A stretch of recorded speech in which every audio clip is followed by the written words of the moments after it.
Right. So good evening.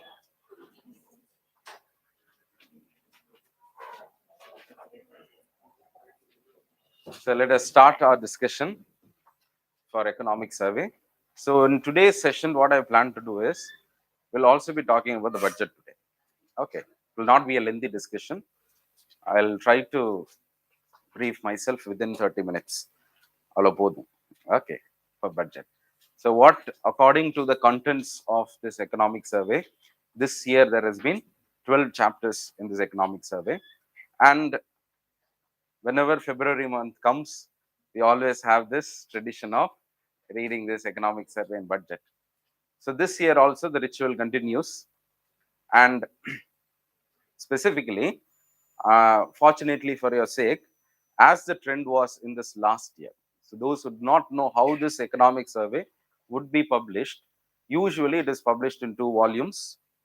That has been the case, not since history, but at least in the since the last decade, that has been the case. Now, last year we broke this tradition and we opted for a single volume. That is, the second volume was the only book which was published. The rationale behind that was the government arguing that the volume one, so those who are some veterans category, some people who have been preparing for quite a long period of time, they would know that the first volume usually contains certain insights about the economy that is not in particular within the domain of what we study for UPSC. So they will be studying about, they will be giving different concepts, they will be initiating a debate, they will be raising discussions regarding the usage of a subsidy, of a particular scheme, of a particular act. For example, in the year 2020, we remember that it had spoken about rationalizing certain laws, reforming the governance through rationalizing of certain laws, and also repeal of the Essential Commodities Act. It had vouched for that. So immediately following that, we had this amendment to this Essential Commodities Act that was repealed after that. So sometimes even, let's say, the concepts of universal basic income, that was introduced through the budget. It became a mainstream discussion, not the budget, through this economic survey. So likewise, there has been first volume, which was throwing a larger insight on certain issues, which requires deep reading. The thing that was discussed in the last year for the discontinuation of the volume one was that it is not practical. That's what they had said. That volume one contains certain pieces of information that is not in sync with the larger economy. It only gives out idea which is impractical to implement. Therefore, we are doing away with that. And so they are only giving the statistical volume, that is volume two. Volume two will have all the details regarding what we have studied. For example, it will have the data regarding the GDP, it will have data regarding external sector. So whatever we have studied in economy, the data for that, the official data will be available. Now, before going into the further discussion, I just want to give you a word of caution that there is no need for you to study economic survey in detail. That's why we are helping you out. Just come to the discussion. That's enough.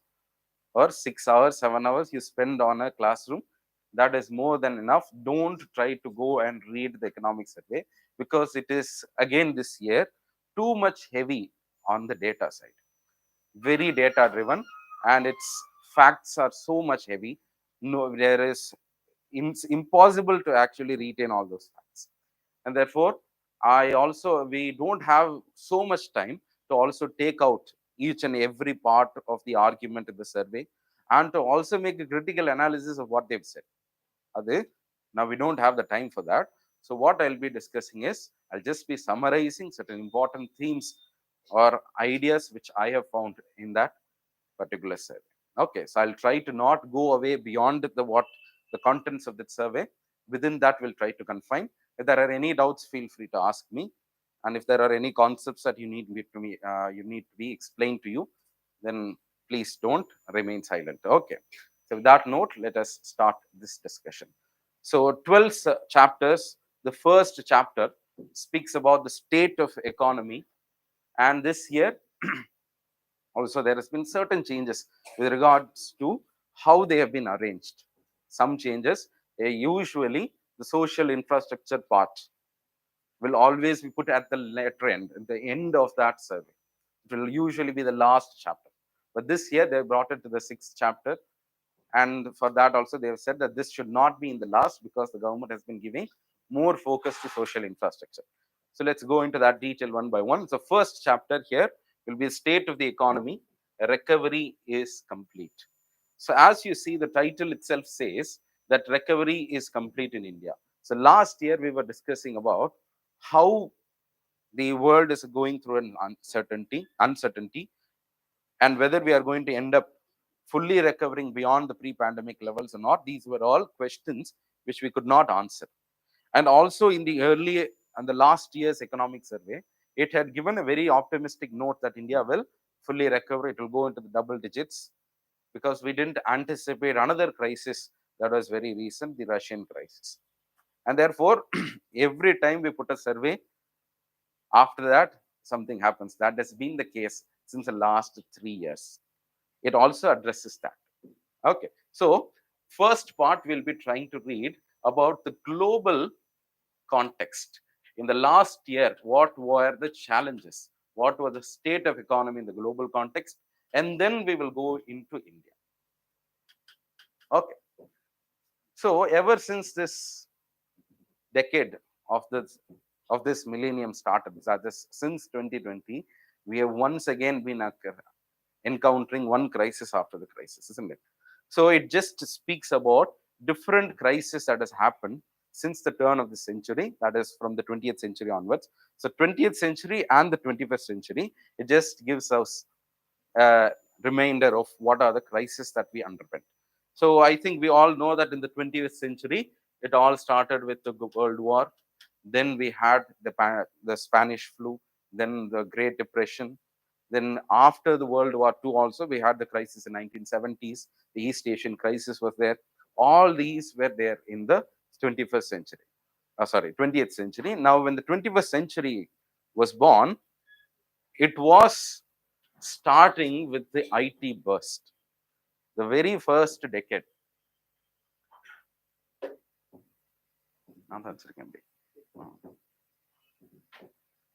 Right, the very first decade of this millennium, it started with from 2000 onwards. We are finding that the IT sector was suddenly the dot-com bubble burst.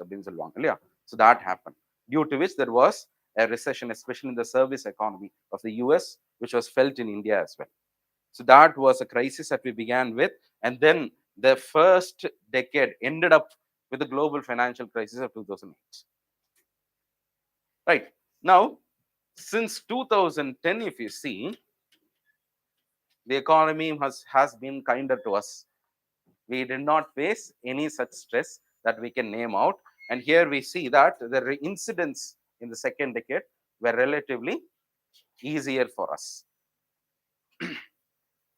Now, whatever be the case, in all the earlier incidents, in all the crises that we faced earlier, the survey says that there was some breathing space for the economy to recover. For example, in 2000, there was an IT burst. There was a bit of a slump in the economies. Then there was a room for the economy to recover and be resilient enough. And then only years after, it was facing another global financial crisis. After global financial crisis, there is a period for recovery. All this is happening, and there is a space in whatever economic crisis you find, barring the Great Depression, if you say. You can find that they are all spaced out. It was not concentrated. But this decade, particularly 2030, 2020, begins with a great turbulence. Year after year, we are able to find that there is no space for recovery. So that's what they're saying. The 2020 pandemic hit us. After 2020, we felt that we are going to recover, and then slowly came the looming crisis of inflation and stagflation. So as we were trying to bring together and normalize all these supply chains, suddenly came this Russia-Ukraine crisis. So year after year since 2020, there has been one crisis that has been the pivot of all economic problems that we are facing today. Right. So with that note, it speaks about this COVID-19 pandemic. Yes, First, there was a contraction. Then the Russian-Ukraine conflict. So it has singled out certain crisis that has been the talking point of this particular year. So first, COVID-19. Still, there are many countries which have not fully recovered out of it. Then came the Russia-Ukraine crisis, which had been the primary driver of inflation this year, right? Both in terms of crude oil, in terms of food prices, and all the supply chain disruptions, energy crisis, everything is happening because of Russia-Ukraine conflict. So we will see one by one what are the things that we need to focus on these areas. Then monetary tightening. So one by one, recovery is not full. Then comes the specter of inflation. And in order to contain it, almost all countries are going towards a monetary tightening. In 2020 survey, I guess, 2020-21 survey, it talked about a synchronized recession. The economic survey talked about something. It gave a term called a synchronized recession, which means that this is a period where almost all countries together are bearing the brunt of recession. Now, here this year, it talks about a synchronized monetary tightening, because almost every country in the world right now in this last year had been undertaking monetary tightening. This is unprecedented, because if you can see, there will be in every point of a particular phase, there'll be one economy that's in a crisis and it will undertake certain kind of monetary policy or fiscal policy. And to counterbalance that, the world will be behaving in a somewhat different manner. But here we can find that almost all countries are tightening their monetary policies. Okay, so that led to several crises. For example, capital outflows, bond yields, and all. We'll come to that in a bit. Then, prospects of global stagflation. So we felt that monetary tightening would curb inflation and that growth has become stabilized, but growth has not become stable. And therefore, inflation coexists along with stagnation. So the stagflation situation is again rising up. How do we tackle this? This has been a problem. Not only India has been spared out of it, but most of the other countries are facing this particular problem. Because of the stagflation situation or the imminent stagflation that is seen in the global context, many of the countries are resorting to a very tight policy and they are not freely allowing cross-border trade. Because once you allow cross-border trade, there is going to be free flow of both capital as well as goods. That is going to harm a particular economy and context, isn't it? So whenever stagflation is happening, let's say India is undergoing a crisis of inflation, do you think that we will freely allow the exports of certain commodities? No. So likewise, other countries are also curbing their exports and imports, which is also denting this global trade and global supply. China is also a dragging factor. Every year, China, it is a global manufacturing hub, it's a global export hub, and therefore, it has been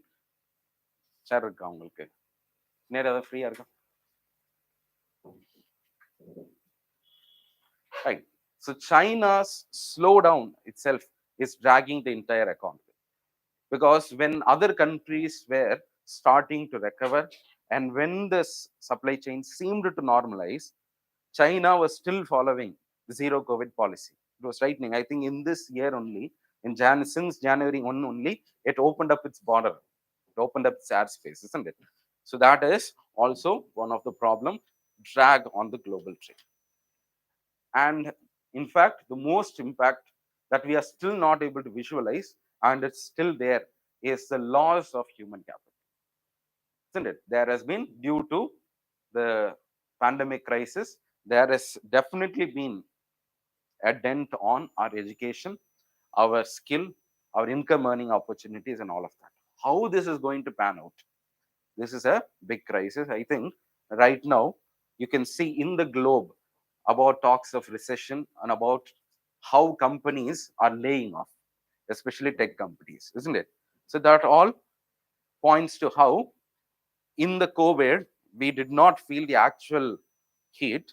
It is post-COVID that the capacity utilization are facing pressures, and due to which we have to cut down this employment. So all these are there in the global context. So certain points we'll try to discuss a little bit in detail. Now, in 2020, we do know that most of the countries were undertaking massive fiscal stimulus. This fiscal stimulus was meant to stimulate the economy and to also raise the inflation levels of the economy, isn't it? We all know that monetary stimulus is meant to trigger inflation. கொஞ்சம் inflation வந்தாலும் பரவாயில்லைன்னா நம்ம trigger பண்றோம். Okay. So that was happening, but we didn't know that Russia crisis will come down in between. So Russian crisis, when it came, it disrupted the supply chains, and due to which the critical commodities. Why we speak about Russian crisis, even though this is just a crisis that is happening between two countries, is that critical components, which is part of our life, has faced a supply disruption. So one, crude oil, natural gas. This we are speaking especially in the context of the global economy, because both crude oil and natural gas, for example, our economy is not dependent on natural gas. But if we see the case of Europe, மொத்த economy எதுல தான் நம்பி இருக்கு? Natural gas, isn't it? Because their winters, they need to heat up their domestic homes, for which they need natural gas, which is in course supplied by Russia. So all this were leading to prices increase in Europe and other parts. So fertilizers, this impacted even India. Fertilizer prices were increasing because we source a lot from these areas. So that also was affecting us. Wheat prices, we don't know, isn't it? So Russian crisis impacted on these specific commodities, due to which inflation is still ongoing in India and also in other parts of the world.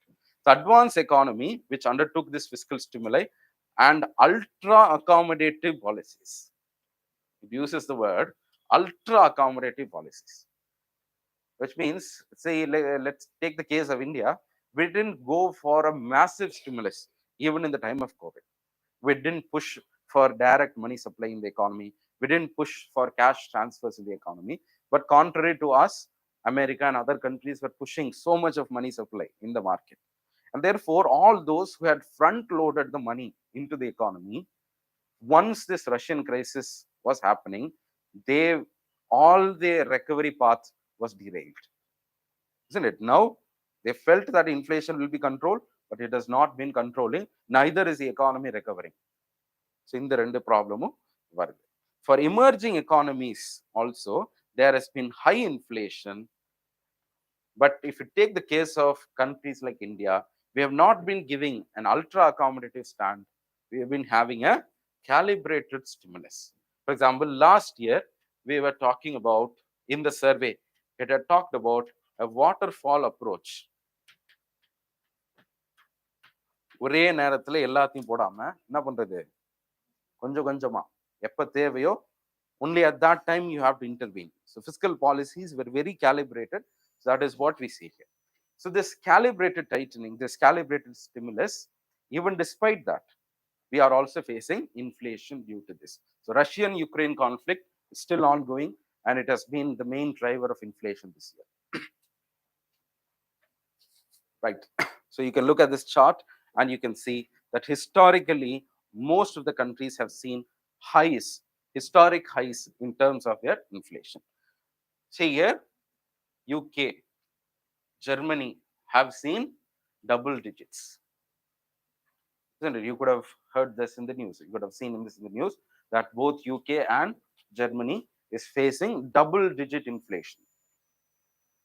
Take the case of USA also. USA also, historically, if you see, prior to February and almost since the last decade, it was hovering around 0.2%. But now it is now on a historic high. It has reached all the way up to 8%. Same is the case for Japan. Japan would be, you would have known, if people are interested in economy, would have known already that Japan is the only country which in fact gives a negative interest rate. Japan is following a negative interest rate policy now. என்ன அப்படின்னு சொன்னா, see, normally whenever we have interest rate, what does it mean? When the interest rate is low, what does it mean? Hmm?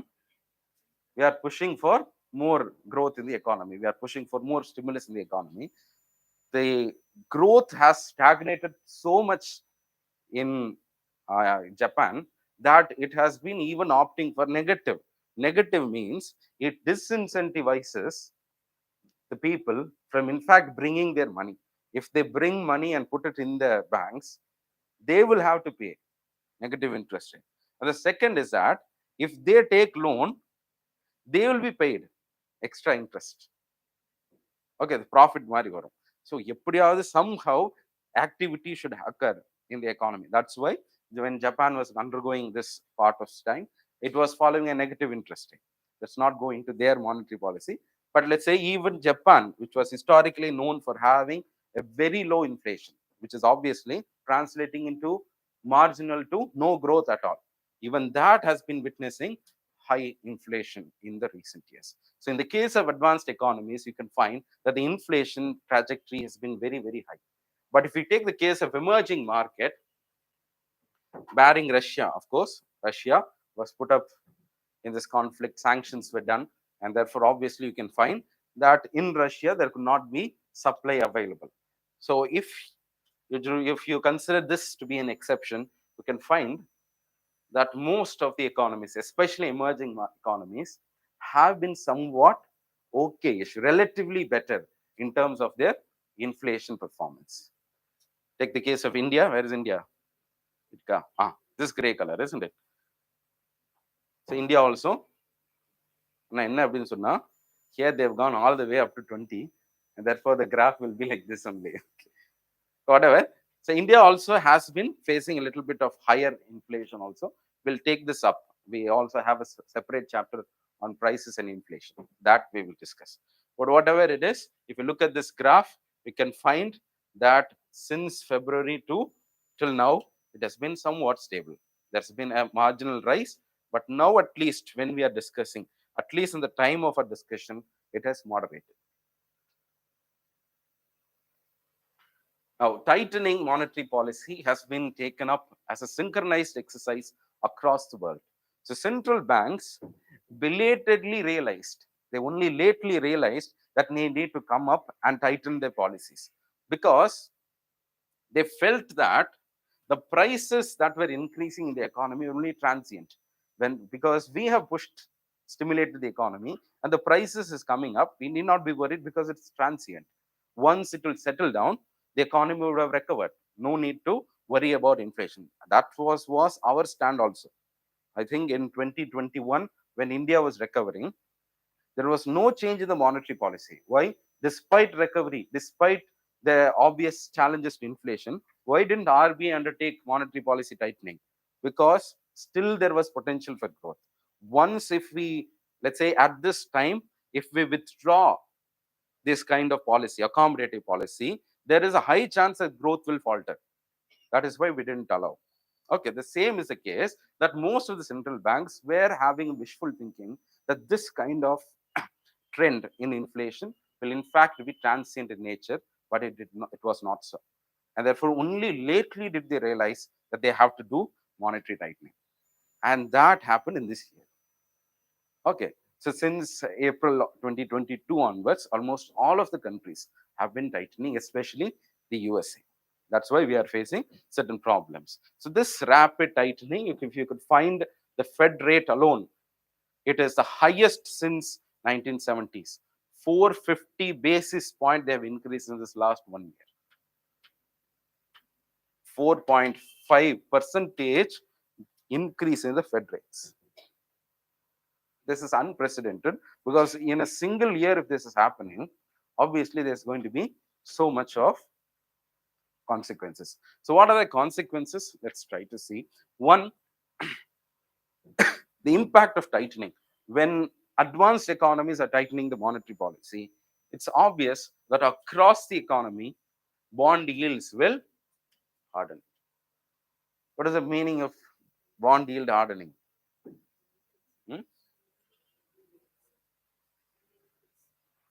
Bond yield hardening na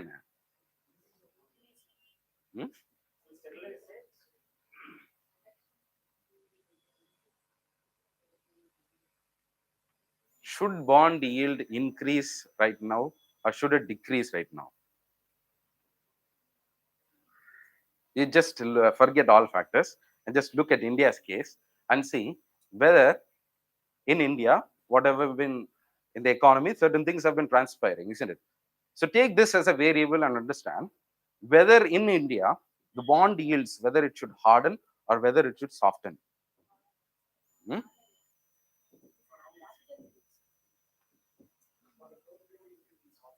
Hmm?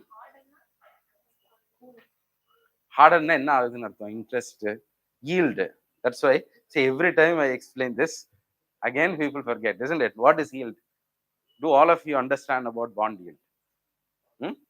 I think some would have said, because in my experience alone, I've seen faces to whom I've even explained what is bond yield at least 4 times, isn't it?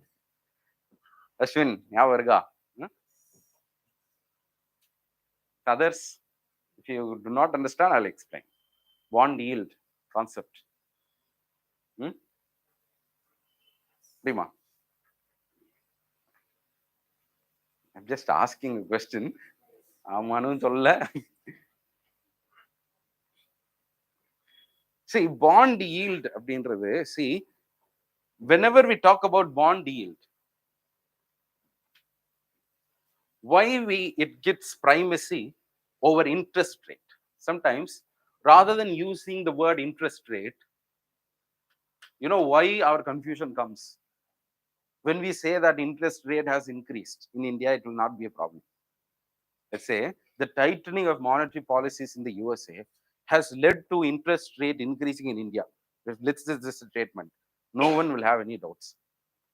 We'll just say, அங்க கூடுதுப்பா, அதனால இங்க கூடுதா, right? But once you say bond yields have hardened, bond yields have softened, the yields of bond have decreased, na அவ்வளவுதான். என்னமோ சொல்றாங்கப்பா. See, interest rate and yield are linked together. Always to understand this, I will always give an example of, let's say, take the case of bond, government bonds. Okay, a government bond which is worth 5 years, which has a tenure of, let's say, 5 years. Now it is being issued. Or let's say, let's take the case of in the year 2020. What was the repo rate? Does anyone remember? What was the repo rate? 4%. Right. So 4% was the repo rate because we cut down the repo rate. It was historically low. So at this context, repo rate is guiding interest rates of all. So when the government is trying to issue a bond, what is the interest rate that it will be giving? Hmm? Hardly, let's say, historically it has been 2.5% above this line. So let's say 6% was the interest rate that the government gave.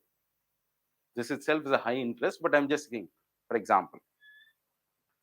Now, this time of the year, what is the repo rate when we are speaking right now? 6.25 something, yeah, 6.25, I guess. This they have given, let's say, for 10 years. For 10 years, as a fixed interest rate, the government has given this bond to someone.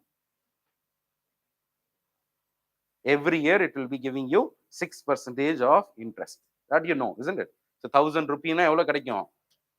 1,000 rupee, if the value is the value of the bond, then you will be receiving 60 rupee per year. Since you are receiving 60 rupee per year, upon an investment of 1,000 rupee, the bond has yielded you 6%, which means here in this context, there is no divergence between the interest rate and the yield. Because when the interest rate is high, why do we invest? Because we think that the yield is going to be high. Therefore, here the yield is going to be 6, the interest is also 6, no problem here. Now let's come to this part. Now the bond being issued, how much it will be? Let's say 8%, isn't it? Normally, now when the government is issuing a new bond for the next 10 years, it will be issuing at 8%. Let's say whenever we speak about bonds, government securities, We speak about its advantages, that it is always liquid and it can always be sold at any point of time, isn't it? Let's say the investor here being a bank or someone else, an entity which is holding this bond, which thought that it can hold it for the next 10 years, is suddenly facing a crisis and it wants to sell it off. At what price will it sell? That's the question. So this bond, it will have to sell it right now. Now, if this bond of 1,000 rupee at an interest rate of 6% is being given to someone else, will another bank buy it for 1,000 rupee? No. Because why invest here? Because when they can buy a new bond at 8%. So this particular bank cannot dispose of this particular bond. So what it should do? It should reduce the price of a bond. So rather than giving it at 1,000, it may give it at, let's say, 700 rupee. Just understand. When it is selling, I'm going to give my the bond worth 1,000 rupee. At 700 rupee, I'm going to sell it off. If this is coming into the market, people will calculate. Here, what is the yield? If I'm investing here, what will be the yield? 8%. Now, if I invest here, 700 rupee I would have invested, how much will I get? 60 rupee, isn't it? This, if you see, how much will it be? 9, 8 point something percentage or 8.5 some percentage, let's say approximately 8.5 percentage. And therefore, only if he sells it at 700, there will be in the market a demand for it. If he tries to sell it out at 1,000 rupee, no one will buy, isn't it? The interest rate for this bond is still how much? 60 rupee, 6%. The government is not going to change that. But the person for whom is investing in that bond, what matters to him is not the interest rate, it is the yield on that bond. When will, that's why we say that yield is inversely proportional to bond price. The bond price was earlier 1,000. When the bond price is decreased to 700, we can find what is increasing. Yield has increased. That's why you will find this in your books. That bond price is indirectly proportional to the yield. Now, why is yield declining in India? Is because in other countries, because of monetary tightening. Monetary tightening பண்றதுனால, there is a flow of capital happening from all the economies into America. அவங்க என்ன பண்றாங்க? They have increased their interest rate, isn't it? When their interest rate is increasing, the current bond that they issue will have a higher yield. Therefore, all the demand will go towards that because that's a more stable currency, a better economy compared to India. Therefore, all has gone, and there is little demand for the bonds in India and other economies. When there is little demand, what will happen to the price?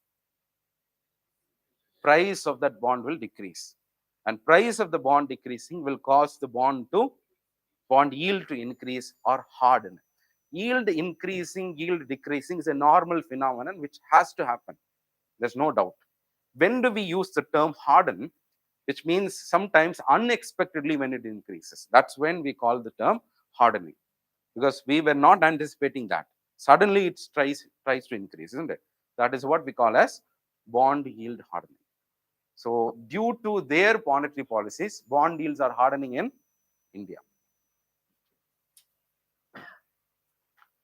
Right. So outflow of equity capital. We can find this is one of the primary reasons why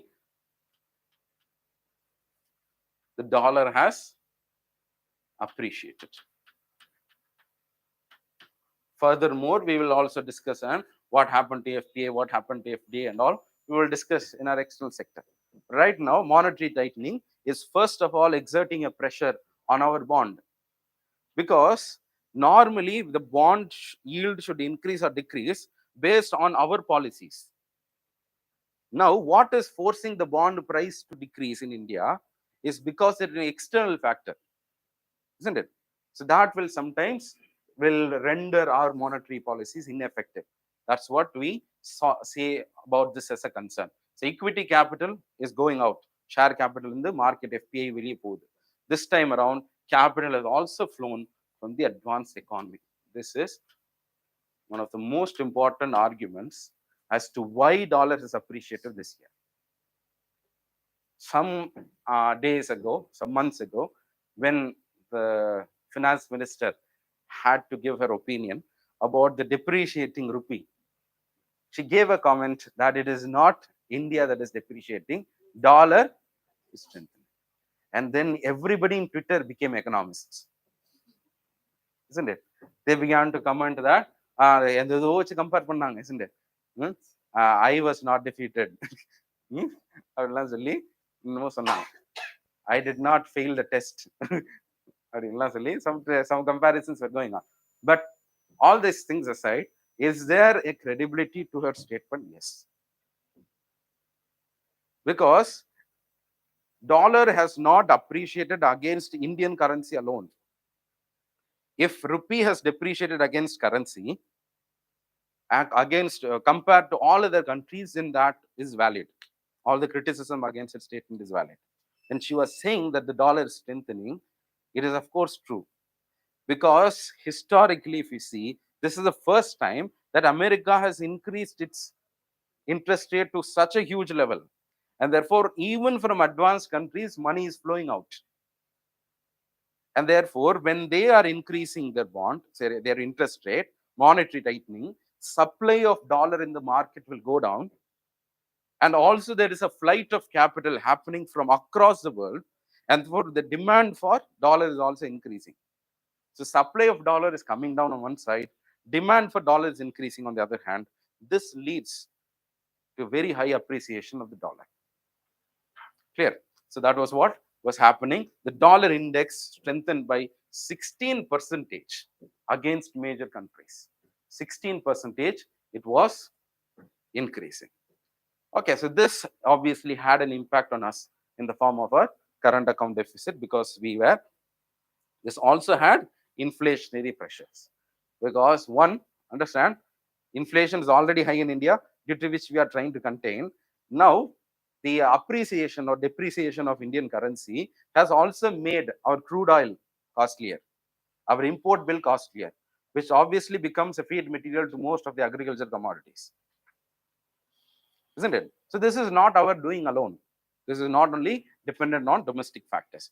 And finally, slow down in the output and lowering of trade. Slow down in the output. Almost across the world, you can find that all these tendencies have shrunk the economies, have choked the economies, that they are not able to grow beyond the limit. They have not fully recovered. You can find this here. This is the federal funds rate. So earlier it used to be 1.5 prior to COVID.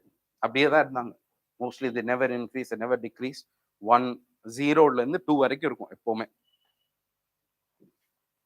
Due to COVID, they slashed it down to near zero.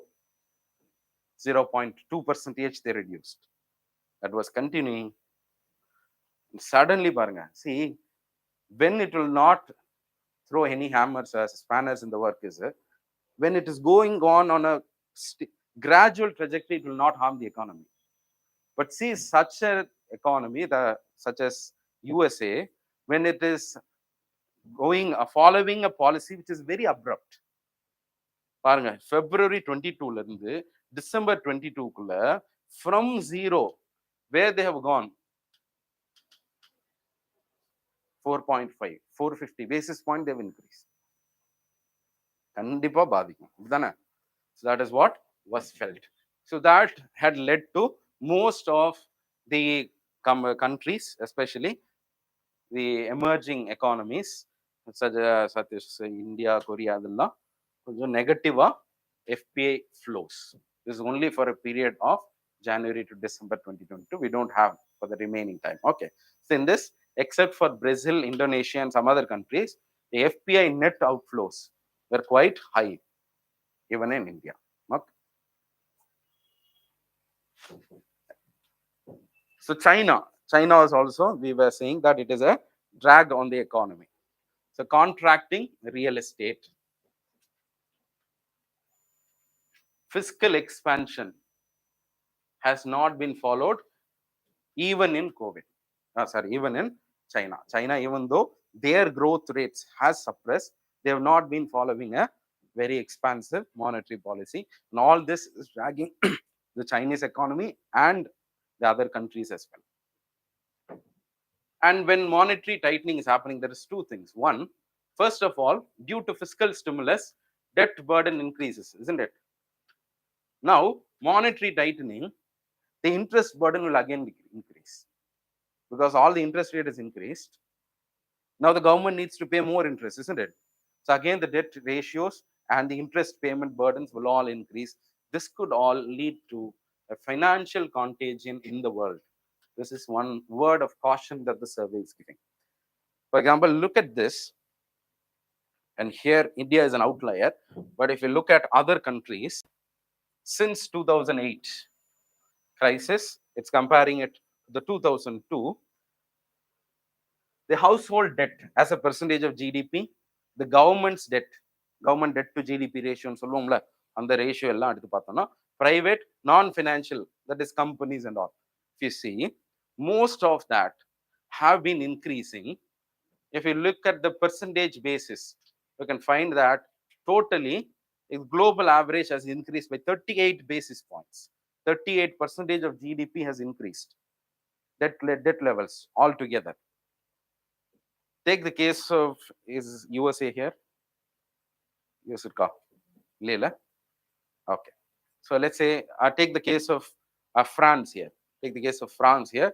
You can see that compared to 2008, 118 they have increased. Earlier it was 200 something. Now it is 118% increase.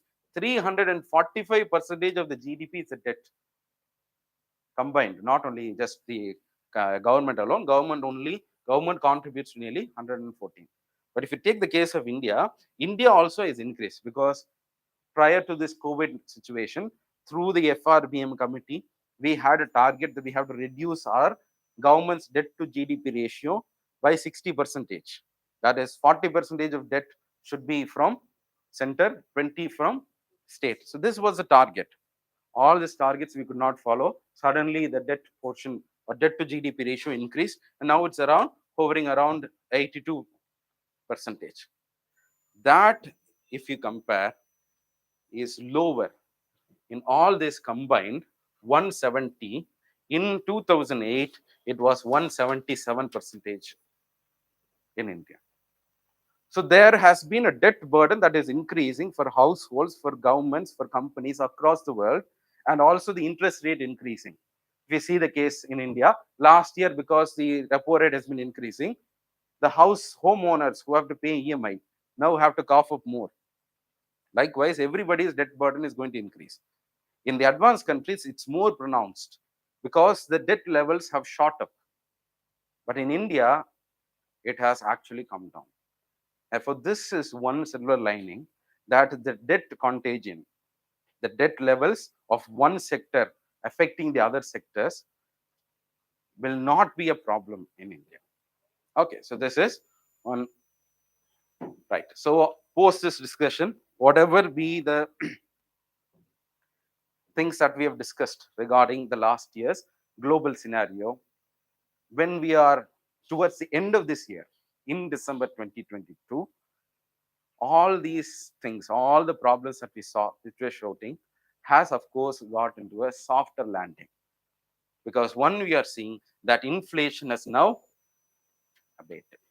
Both in India and across the countries, you can find that when the survey is publishing its report, at least towards the end of December, most of the countries' inflation has come down.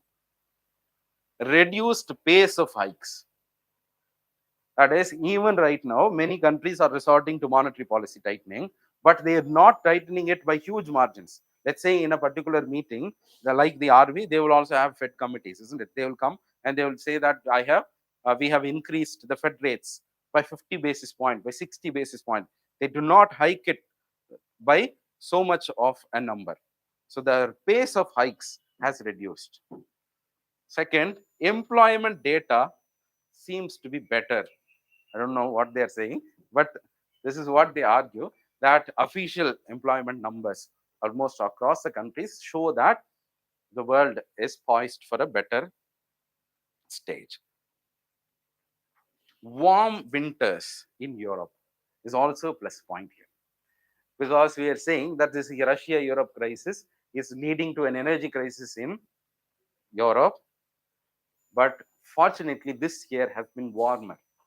And because it has been warmer, their import dependence of natural gas has come down. And that is why they are able to have a breathing space, and their inflation levels have come, which of course is going to impact everyone.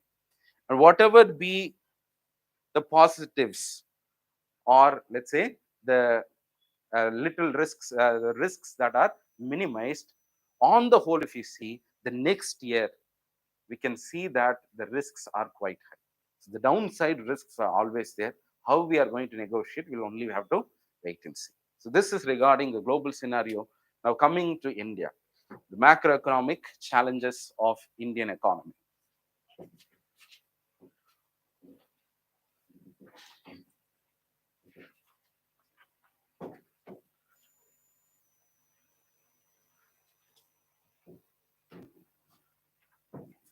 One, we do know that last year, since 2020, financial year 2021 itself, we recovered, and 2022 also we had a good growth. In the next year, in financial year 23, how much we are going to grow, we do not know. But one thing is that in 2020, authoritatively we can say that we have reached the pre-pandemic levels. It is only this year that we have staged a full recovery, and we are ahead of many nations in our growth. So 2023, we felt that the global, we started with optimism, but there were many crises that had to come one after the other, and therefore we had to revise our expectations. At the start of this year, we felt that we will grow by 9%. Now after 3 months, we revised it to 7, 8. அடுத்து பார்த்தோம் 8 முடியாது. So slowly we are downgrading our projections, and that's leading to lower growth expectations.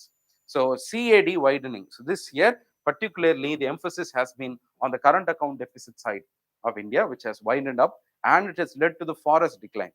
Forex reserves, which has declined from 600, now it has declined up to 500 billion வரைக்கும் தான் வந்திருக்கு. Okay, so let that be.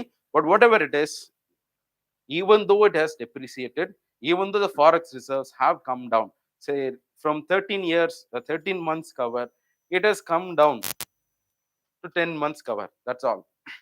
So we are still we are having enough room to manage any kind of forex reserves volatility. Right. You can see here, no need to explain this chart. I think you all guess it, isn't it? The current account deficit குறைஞ்சிட்டே இருக்கு. பார்க்கலாம். Now, certain other trends, exports surged in financial year 2022. In India, you can find that in the year 21,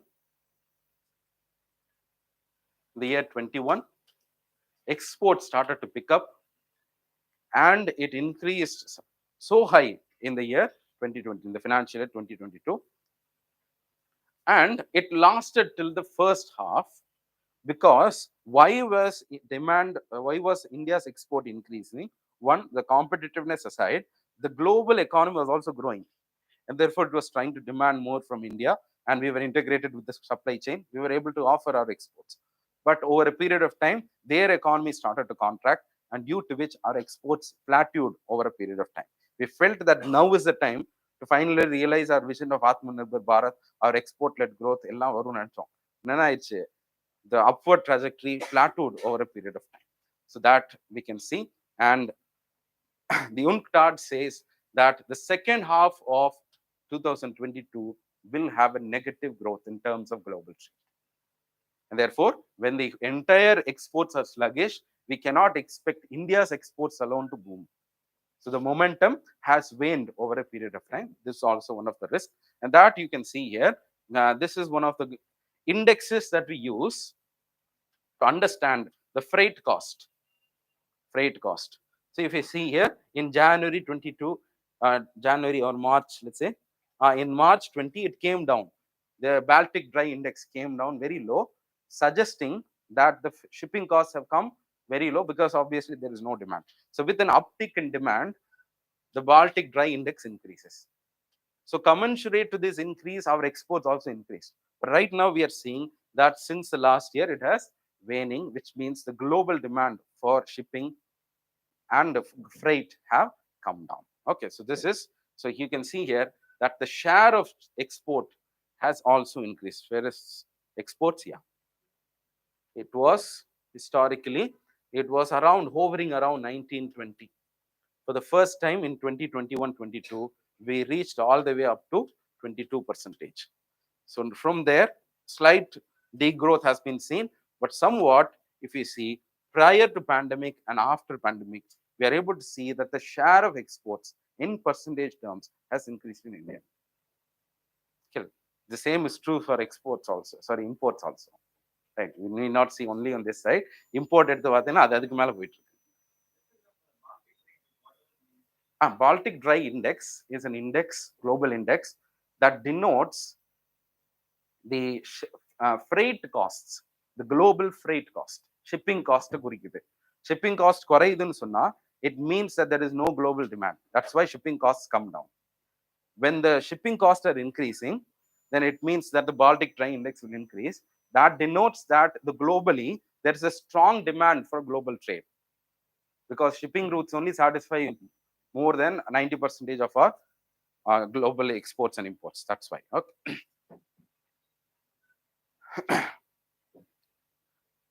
Economic resilience and growth drivers. So we have now seen about the challenges right now. Now, what is the resilience that we can see? So monetary tightening by the RBI, widening of CAD, flattening of exports, all these are the problems that we have seen. But despite all of this, we are still poised to be one of the fastest growing economy in the world. So look at all these projections, whatever it is, the lowest that we are projected to grow is 6.6 by OECD. The highest that we can grow is 7.3 by the S&P. Whatever, so 6.9% is the average growth. Okay, so this year survey also says that this year we may grow by 6.5%. It puts off very conservative and practical number saying that we can grow at 6.5% India's GDP. Right. So what are the resilience factors that we can see despite having these problems? One, the domestic stimulus seems to have replaced the external stimulus. That is, the demand of the external economy was boosting our exports, isn't it? Now we were not totally dependent on that. Even though it has plateaued, we are still recovering because this domestic stimulus in India has now picked up. Okay, so acceleration. That's why they're using the term India's economy has now moved from an acceleration to cruise mode. Okay. So private consumption, if you look at the drivers, we can see that why are they saying that domestic stimulus has now increased is private consumption has increased. In terms of GDP, GDP, demand side, what are the factors that you will see? Consumption, then C plus I, G, X minus M, isn't it? The question, till now we have been debating about this, that exports has been increasing, due to which India's GDP has been slightly seeing an upward curve. Now, even though this has fallen down, consumption in India has increased. And as a share of GDP, it has now reached the highest of 58.4% as a share. So usually it will be 54, 55. This year it has reached up to 58%. This is the highest since 2013-14. So this shows that the demand from the consumers have increased. So that is the main driver. அது for domestic demand வந்துருச்சு. Second, capacity utilization. There is a survey taken by the annual survey of industries and other data also they put that capacity utilization. That is, if a company is able to produce 50 units, how much it is producing? That's capacity utilization. Almost most of the companies and MSMEs have now fully recovered and are steamrolling. Okay, they are still on the go. Therefore, utilization has increased. Contact-based service. Last year, when we were talking about the GDP parameters, we were speaking about one particular challenge to India, that is services. Services has not still fully grown because we were just coming out of the Omicron wave. Still another challenge was there, whether services, contact-based services especially, were the last to be opened up. Therefore, very slow to recover. This year, again, we are able to find that the highest recovery, highest pace of growth were seen in the services. So all this seems to have, one, corroborate the fact that we have crossed the pre-pandemic level and we are well enough and resilient enough to embark on a new growth path. Okay, so vaccination, of course, in India is hailed not just as a health stimulant, it has also been an economic stimulant. Okay, so that's why அதனால தான் இந்த இதெல்லாம் possible, because even after Omicron wave, we were not quite nervous or anxious. We didn't put any lockdowns in the year 2020, isn't it? 2021 க்கு அப்புறம் இந்த lockdowns எதுவுமே போடல because our vaccination cover was increased. So this you can see. Why is the survey saying that this is the highest domestic stimulus எப்படி replace பண்ணிருக்கு? இது ஒரு this is one example. Okay, the highest growth. Every year it will be around 55. This year we can find that it has shot up to 58%. Yes, of course. See, there are many points that I wish I could argue, taking this and giving a counter view also. Yeah, இதை எடுத்துட்டு இதுக்கு பின்னாடி என்ன இருக்குன்னு பேசலாம். But I don't want to go into that. அதுக்கான time இல்லைங்க, because already the chapters நிறைய இருக்கு. Okay, pent-up demand பத்தியும் பேசுறாங்க. Okay, அதுதான் என்ன அப்படின்னு சொன்னா, see, on one point we will even argue that the very increase in domestic consumptionனால மட்டுமே இன்க்ரீஸ் ஆயிட்டு இருந்தா it is unsustainable. That is one of the major problems. But here the survey seems to have taken a different approach, saying that this will drive growth. It will push private investment in the later stages. It will give a feedback mechanism. This consumption will drive investments, and then investments will slowly pick up. Okay, right. So this is what they are saying. This is possible because of first pent-up demand, release of pent-up demand. ரொம்ப அடக்கி வச்சிட்டு இருக்குது. Pent-up demand என்ன? For 2 years you could not spend. Let's say you are locked up in a particular room, you have no economic choices. Suddenly you are opened up, you will be on a splurge of indulgence. You'll be spending on anything that you like, isn't it? So that's what is happening. Extreme growth are seen in certain consumptions. That has also translated into the growth of personal loans. See, pent-up demand, when it increases, say this is why, as you said, Vignesh, pent-up demand மட்டுமே இருக்குமா அப்படின்னு ஒரு கேள்வி இருக்குல்ல. It is saying that it is an enduring state phenomenon, because pent-up demand may suddenly increase consumption, and beyond that it cannot sustain. But here we are seeing a slow growth or credit growth in personal loans, in home loans, and everything is increasing, which means the capacity to consume also has increased, not just the willingness to consume. Understand? The capacity to consume also has increased, and therefore there is an enduring pent-up demand. So housing loans have picked up. Construction has now come into the green. This is for the first time that housing prices have gone up. The inventories of the houses have gone down. Highest waiting time la வந்துட்டு இருக்கு.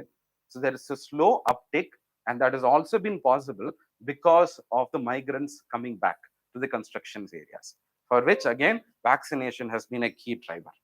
So construction has a lot of backward and forward linkages with the economy, and it seems to suggest that when this is up, then everything else will be better. Capex spending. So இதுக்கு காரணமா இருக்கிறதும் capital expenditure by the government also. So you can see that in one of the report, we find that it has a 4x multiplier. Any type of capital expenditure that we make today will have a 4x reward, 4 times reward. That's also the government has been doing. We will take it up a bit in fiscal policy. So government increases capex. Okay, higher spending. All this we'll see in our fiscal policy. There is much more to talk about it. Okay.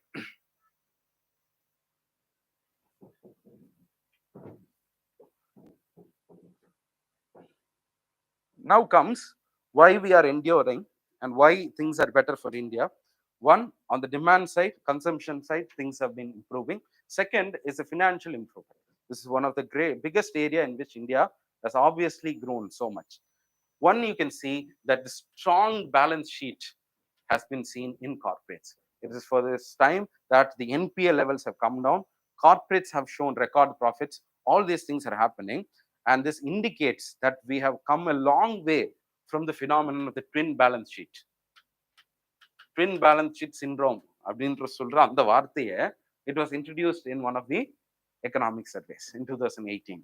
It said that when is a twin balance sheet syndrome, both banks have stressed balance sheet and therefore they are not able to give out loans. Companies have also stressed balance sheets, therefore they are not able to take more loans. This is called as a twin balance sheet syndrome. Both the areas are finding stress, but here we have seemed to have recovered. Both the bank's NPS have come down to historic low, and also the company's balance sheet have improved. Right. So the BIS, the Bank for International Settlement, says that in the last decade, the non-financial private debt and corporate debt declined by 30%. Why has this been possible? Why is there a strong balance sheet? It's because the deleveraging.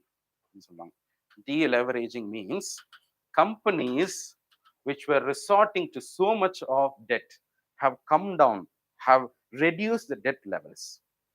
That is seen in the debt exposure of the corporates declining by 30% over the last few years. In 2010, if you see the corporate debt levels to what we see today, it has come down. That's what we saw in the chart also. The overall debt levels have come down in India, isn't it? So that is one of the reasons why strong balance sheet is possible. So debt levels have come down, and also this has led to less overheads. For example, see, when in the last 10 years, companies have reduced their debt exposures. When COVID struck, they didn't have to spend on interest. ரொம்ப dead அதிகமாக இருந்தால் நிறைய spend பண்ணியிருக்கணும். It would again harm their profitability when they recover. That has been not the case in India. So that is also one of the problems, the fortification of profits. So profits, the deleveraging of companies, you can use this word, deleveraging of companies, reduced exposure, and all of this has been making a strong recovery. So credit to MSME also has increased. So CAR, ECB, capital adequacy ratio of banks have been better. The ECB exposure also come down. External commercial borrowings. What is external commercial borrowings? Companies floating these bonds across India's border and borrowing in terms of dollar denominator. When ECB has come down, which means their interest rate has also, risk has also come down. Their exchange risk also has come down, isn't it? So if you see, they in the last year, let's imagine that so much of the companies have bought so much of ECBs, external commercial borrowings. Last year, what happened to Indian rupee? Depreciated. They have to pay in terms of dollars. பெரிய burden இருந்திருக்கும். இது எதுவுமே இல்லை அப்படின்னு சொல்றாங்க. All this, so sound financial system is now established in India. Now, when we talk about all growth, we cannot end growth, the story of growth, without discussing whether it has been inclusive or not. So it has been inclusive. Solli argue பண்றதுக்காக they are taking 2 points here. One, how it has created jobs. இன்னொன்னு சொல்றாங்க. See, I'm not going on the critical side. Whatever the survey has said, I have given it to you. Okay. So growth is inclusive when it creates jobs. Okay. See, in the urban space, according to the PLFS survey, from 9.8 in 2021, it has reduced to 7.2%. The labor force participation was also slightly improved. We will see all of these data in the employment statistics also. Okay. So job creation seems to have increased, one, with exports, two, pent up demand, and rollout of the capex. Three main indicators, three main reason. One, exports increase ஆனனால export areas நிறைய job create இருக்கு. Second, pent up demand, therefore consumption. So self employment, shops and other things have increased in India. Third is capex, capital expenditure, infrastructure, and investments in big projects. This has also led to more uh, employment growth in India. Okay, so this is what we say, that it notes that India is primed up for growth. So whatever, even though export has come down, even though pent up is diminishing, there will be one area which will sustain employment, that is capex. Because we cannot uh, expect export to always be high. We cannot expect pent up demand to always be high. So even though they will fall, capex will be the main driver of employment. So it will be inclusive. This is a particular chart that it was historically high, 20% of the unemployment rate in July 2020. Now it has come down to 7.2, which is even below what was there in COVID, pre-COVID.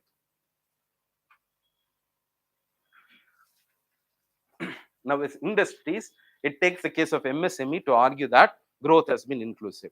If you take the case of MSME, under the emergency credit line guarantee scheme given by the government last year after this Atmanirbhar Bharat, emergency credit no kudutanga. Okay, so under that, 83% of the firms who have benefited under the scheme are micro enterprises.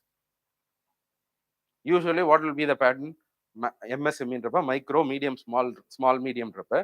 We always tend to say that the medium and small will take away all the benefits. But here in this case, 83% of the beneficiaries are micro. And 50% of the beneficiaries of this scheme have 10 lakh exposure. And therefore, we cannot argue that this is just a whitewash mari. Under the scheme, they're just giving a statistics.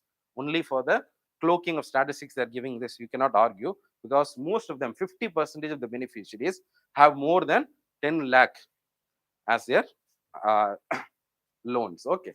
So the borrowers, again, it notes that those who have borrowed under this scheme, emergency credit line guarantee scheme, this is a scheme announced for MSMEs in the period of COVID, where the government has guaranteed that through this scheme, right, a nodal agency has also been appointed. When banks are giving this particular loans, if they are not able to pay back, the government will give guarantee. That is what is this emergency credit line guarantee scheme. Under this scheme, these beneficiaries have been more inclusive. Second, those who have borrowed under this emergency credit have shown that their NPA were lower than enterprises that did not borrow under this. The NPA of these beneficiaries were lower than those who borrowed, which means that they have been performing well. Because normally in emergency credit line, whenever we give, if they fail, the government has to pay back. But the NPA has also come down, which means the government's burden is also reduced. Second, Manrega. Under Manrega also, a record levels of production has been seen in this last year. 338 crore of person jobs, person days have been, that numbers and all is not needed. One thing is work on the individual land. Work on individual land. So this is a new criteria which has been, of course, since their முன்னாடி இருந்தே amend பண்ணிட்டோம். What areas, what jobs qualify as Manrega work? அதுல work on individual land என்ற ஒரு criteria. Last year, it has increased to more than 60% of the work done, which means it is creating asset for that individual. It's also creating jobs. Okay, so rural employment, rural dynamics, it plays a very crucial role, this Manrega. We will have a little bit more discussion on this in chapter 6. And all of this to argue that there has been inclusive growth, you need to look at the National Family Health Survey. Almost all criteria, those who are stunted, you take the IMR, mortality rate, whatever it is, in all these criteria, you can find that it has performed better.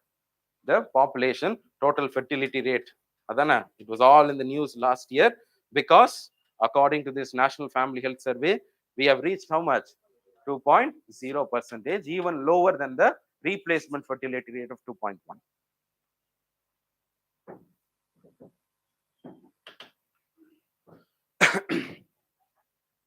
Right. So we will conclude with the outlook. So understand what we have studied is one, we spoke about the global challenges that were facing the globe last year, economic challenges to India, how India has been resilient in this last year. And now we are going to end this discussion because the next topic is also further an extension of this as to the medium term, what we are going to do. That's what the second is. So before concluding, let's see. One, resilience has been there, which stood the challenge of external imbalances without losing the growth momentum. This shows the resilience of Indian economy. Second, it's a clear evidence in all of this, what we have seen is that it is clear evidence that despite the global poly crisis, it's a very good term that they're using, despite a global poly crisis, India's economic resilience has stood out. Third, India has not only recouped what was lost, it has renewed what was past and has re-energized what is for the future. Okay, this is, with this they are saying, okay, so financial system stress. Now, the financial system or the stress is long behind us. We have come out from the financial system stress, and there is an incipient sign for the private capital formation cycle.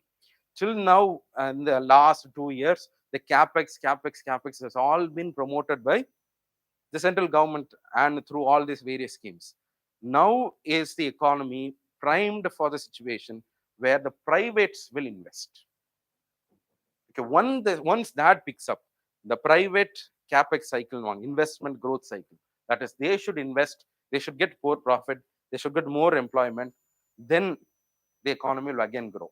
That is what is the virtuous cycle of private investments. That is likely to happen in India. What are the immediate challenges that we can face? One, prolonged supply chain strain. More than anticipated, the supply chain is taking longer time to normalize. Second, the WEO has downgraded,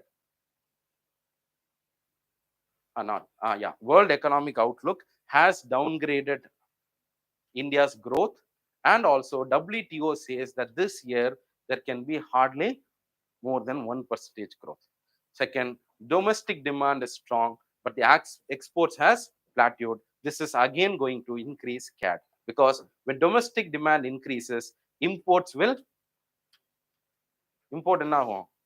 increase. Because exports have plateaued, our exports will fall. Already there is a current account deficit because of which rupee has depreciated. All of this is again further going to spiral into a depreciation cycle. Okay, so this is one of the challenges that we might face. And hawkish stand or a tight policy still followed by most of the banks. We do not know. Maybe in the next cycle, again, if the federal rates are increasing, again all these problems will come. Okay, so all these are challenges. But on the upsides, one, lower oil prices due to subdued growth. If the growth in the global economy is going to come down because of a lack of demand, oil prices will come down, irrespective of whether the Russian-Ukraine crisis is resolved or not. When global demand disrupts, global prices will also come down. We have better immunity against COVID, and therefore, if at all there is any health crisis likely to emanate, we'll be able to withstand it. Third, normalization of domestic supply chain. Global supply chain disruption is happening, but in India, the domestic supply chain seems to have vastly improved in the last 2 years.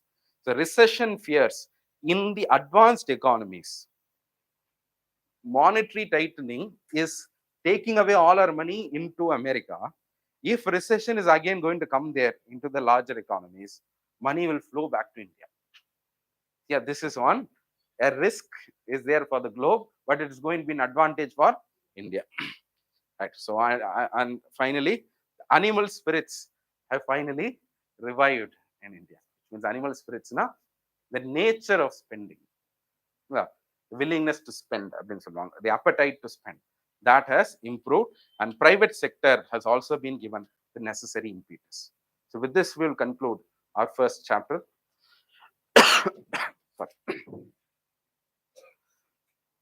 Right. We can see here, this sums up the entire discussion that we have made. What is the growth, estimated growth? India is estimated, even despite lower projection, 6.1, which is the highest in terms of other comparable countries. Right? If we take the case of China, take the case of other countries, whatever it is, India is the only country which shows the highest growth projection.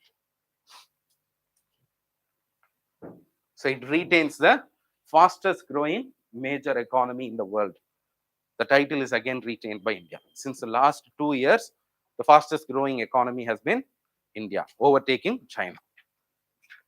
Now, medium-term growth, what is likely to happen with optimism and hope? So, new age reforms. So, here we speak about what is likely to happen from this time till 2030. In the near medium-term outlook, how it is going to be. In order to argue or make this discussion, it speaks about the reforms that we've been undertaking since the last few years, few decades. And it says that the reforms, especially since 2014 to 22, has been qualitatively different from the reforms that has been taken before that. So you know the period why the survey is taking actually the period 2014. Okay. And even more, beyond that, it even argues that in the last 20 years, the period of 1998 to 2002 and 2014 to 2022 has been a period of quite dynamic reforms. Okay, so adella paakalam. So what is this new age reforms? Whether they are transformative. New age reforms are reforms that were taken after 2014. Okay, I'm not saying, survey is saying. So will the economy achieve? Will these reforms be enough to pull the economy? Can they shake off all the kind of troubles that are now facing India? It concludes, we'll just end up with the conclusion itself, that it concludes that the chances of growing at its potential and for the potential growth itself to be lifted up is higher than it was in the last 2 decades. So India's potential growth and also at the rate at which it will grow seems to be quite high. If we go by these reforms, if you are optimistic about the reforms and its performance, it will happen. Okay.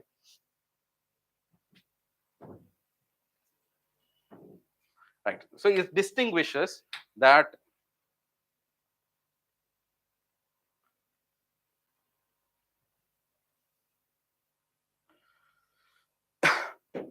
the two types of reforms, the new age reforms, especially after 2014, has been focusing more on the ease of doing business and the ease of living.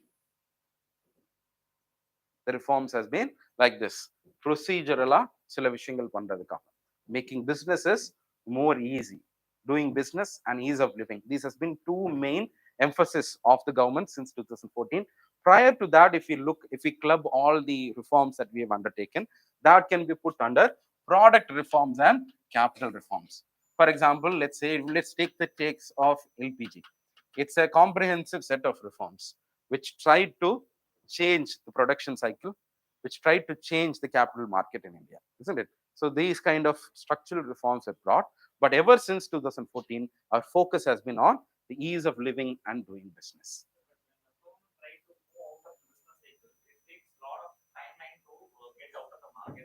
Hmm. Of course, let's take this up for another discussion, because here we are not talking about, we are not going to comment on this particular topic, because yeah, of course.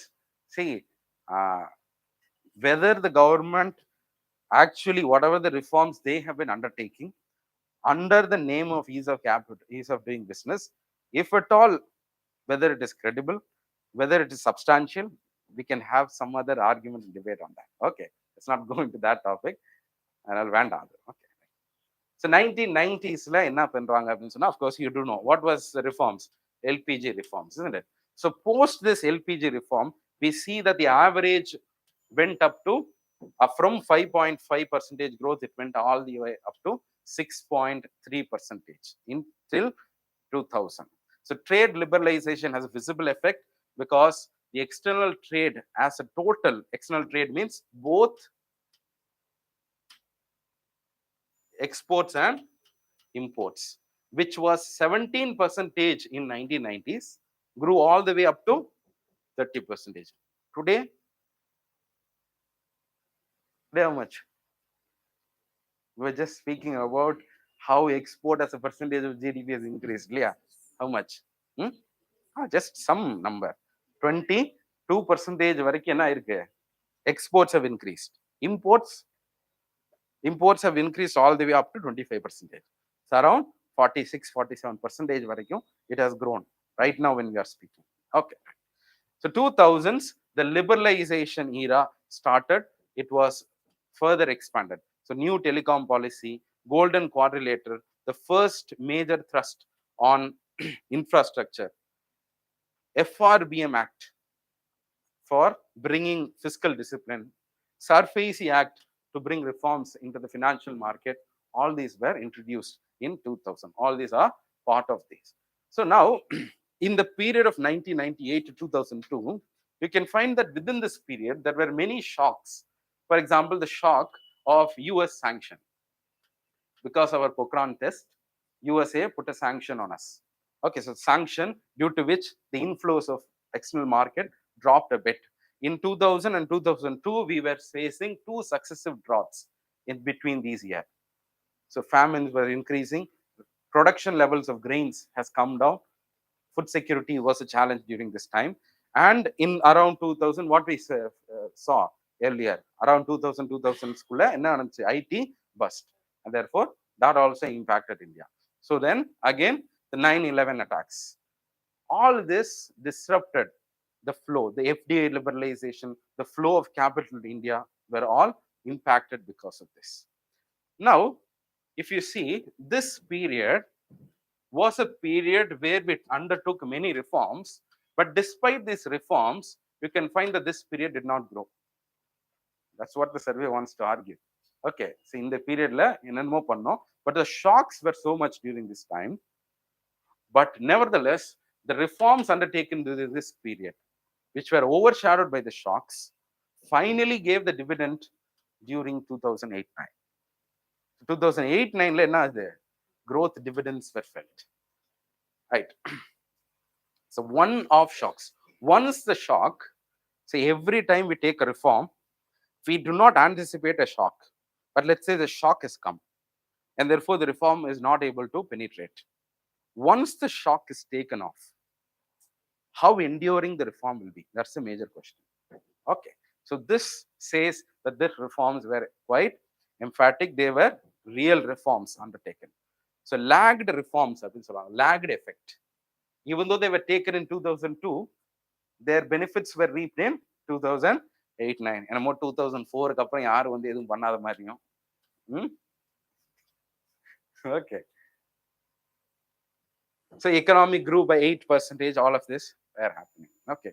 It says that this lagged effect is what is happening in India right now. Okay. 1998-2002, reforms were overshadowed by shocks. The benefits were reaped later. The same way, new age reforms in India are to be reaped later in India. Okay. So what are these new age reforms? New India, Sabka Saath, Sabka Vikas reform la enna kondu varum appdinu sonna. So these are the main themes that the survey is discussing. So under this, first, creation of public goods, to agriculture productivity, trust-based governance, private sector participation, enhancing private sector participation, and 4, increasing agriculture productivity. These were the main reforms that it wants to speak of. All of this were leading to efficient resource allocation and enhancing the productive potential. Okay, you can just, whenever they give such charts, try to use this also. Okay, உங்களோட ஆன்சர்ஸ்ல எப்பயாவது try to incorporate these kind of charts. So first, creating public goods. So what types of public goods are we trying to create here? We do know that health and in terms of public good, I think in one of the recent questions also I discussed, isn't it? That what is a public good? In economic terms, public good is something which is not just provided by the government, it should be completely free. It should be free, it should not be exclude anyone. That is what is the true meaning of a public good. Here we talk about public good in terms of infrastructure, roads, railways. These are the public goods that the government has been creating. So there has been a quantum leap in the policy commitment and outlay for infrastructure, especially seen in the form of outlay for capex. Capex expenditure has increased so much in recent years. So cushioning economic growth when non-financial, this kind of extra commitment towards public goods has been cushioning the economic growth when other corporates are not able to invest. The more we invest in capital expenditure, whenever the economy goes on a slowing phase, when private obviously will not be able to, at that time it is acting as a buffer. In doing so, it has laid a good platform for crowding in private investments. This has been a word since the last 2 years. Usually we always see the word crowding out. Crowding out na enna? What is the meaning of crowding out? When the government comes in, the crowd all should go out because it takes up so much of finance that is available in the market.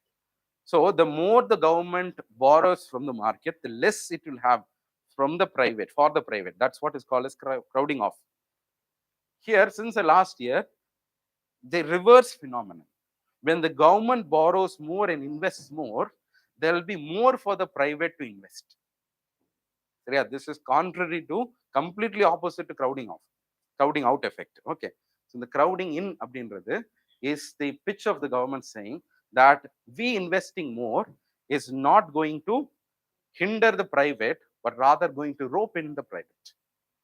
Okay, so crowding in is happening. And in the next decade, this is what we feel. In the next decade, these creation of public goods will lead a platform, will create a platform for crowding in of private investments. And it speaks about the obvious benefits of the National Infrastructure Pipeline, NMP, all of this. Okay, so public digital infrastructure, public digital UPI, certain examples like public digital infrastructure like the Aadhaar and all. This has also led to the digitization of market and will also have at least a 2 point, say in compared to 2014, in comparison to 2014, the levels of digital infrastructure has improved by 2.4 times or 2.5 times. This has been due to the new age reforms. என்ன கவனிச்சாலும் என்ன பண்ணக்கூடாது, மறக்கக்கூடாது. All this argument, the credit should go to new age reforms from the period. Who ruled in that period? அதான் சொல்ல மாட்டேன். So this increased digitization is obviously having benefits in the form of higher financial inclusion, greater formalization in the market, and efficient opportunity, enhanced opportunities. For example, it says about how the JAM Trinity has led to 53% of financial inclusion to 78% financial inclusion in 2019. Kindly include these numbers because you can use these numbers in your mains answer writing. That not all facts are important, but there are certain facts which you should use. புரியுதா? அதுக்காக ஆதார்ல how many numbers were deleted in the last year அதுக்கெல்லாம் இருக்கு, but all these facts are not needed. But at least these mega facts you need to write so as to argue that financial inclusion is increased in India, like that. eKYC, digital signature and all digital payments. Just now we are saying that these are the forms of digital payment infrastructures, digital infrastructures. Now, since the last year, we have been speaking about ONDC, Open Network for Digital Commerce, and the Account Aggregator Framework. These two are likely to open up more opportunities in the fintech companies and also to increase financial inclusion in India. Greater formalization achieved through digitization. How? Aadhaar, the number of people enrolled in Aadhaar will increase. E-Shram portal. E-Shram portal is for unorganized and migrant workers. 28.5 crore have been registered under this portal. Swan Nidhi Abhiyan firm. So even the benefits of the government is through the digital form. This is leading to the formalization of the market. So in the GST network also, compared to 2017, it has nearly doubled. How many people are registered under the GSTN network? 1.4 crore. And MSMEs, Udayam portal மூலமா உதயம் நல்ல என்னதான் இருக்கு இல்லையா? So Udyam portal 93,000 micro enterprises have become small enterprises and 10,000. All these data, it is unintentionally also giving us a database to rely on. All this kind of digital programs. The increased efficiencies, for example, the national single window clearance system. For all clearance system, a single window has been given. The Umang platform, E-Shram platform, PM Gati Shakti Yojana. These are not just for spearheading a particular project. This also opens up opportunities for private sector to collaborate and cooperate with the government. Okay, so employment generation is also happening through these kind of digital.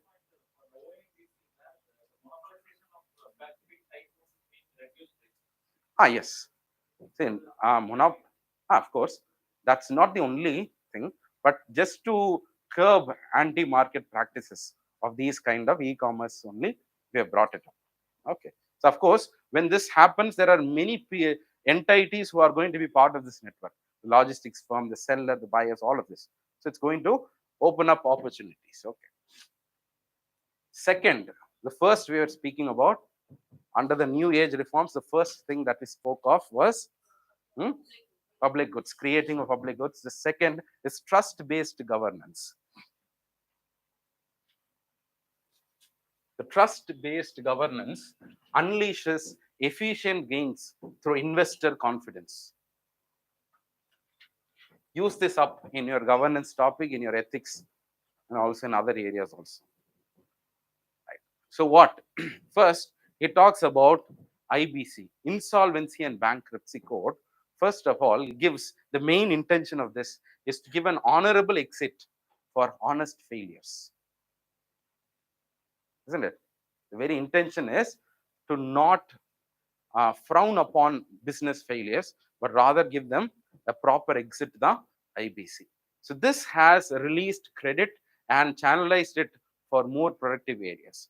So 22, as the biggest benefit of this, it says that 22,000 applications worth 7 lakh crores were disposed of even before they were admitted into the IBC, the CIRP, Corporate Insolvency Resolution Process, CIRP kulla, even before it was admitted, they were disposed of.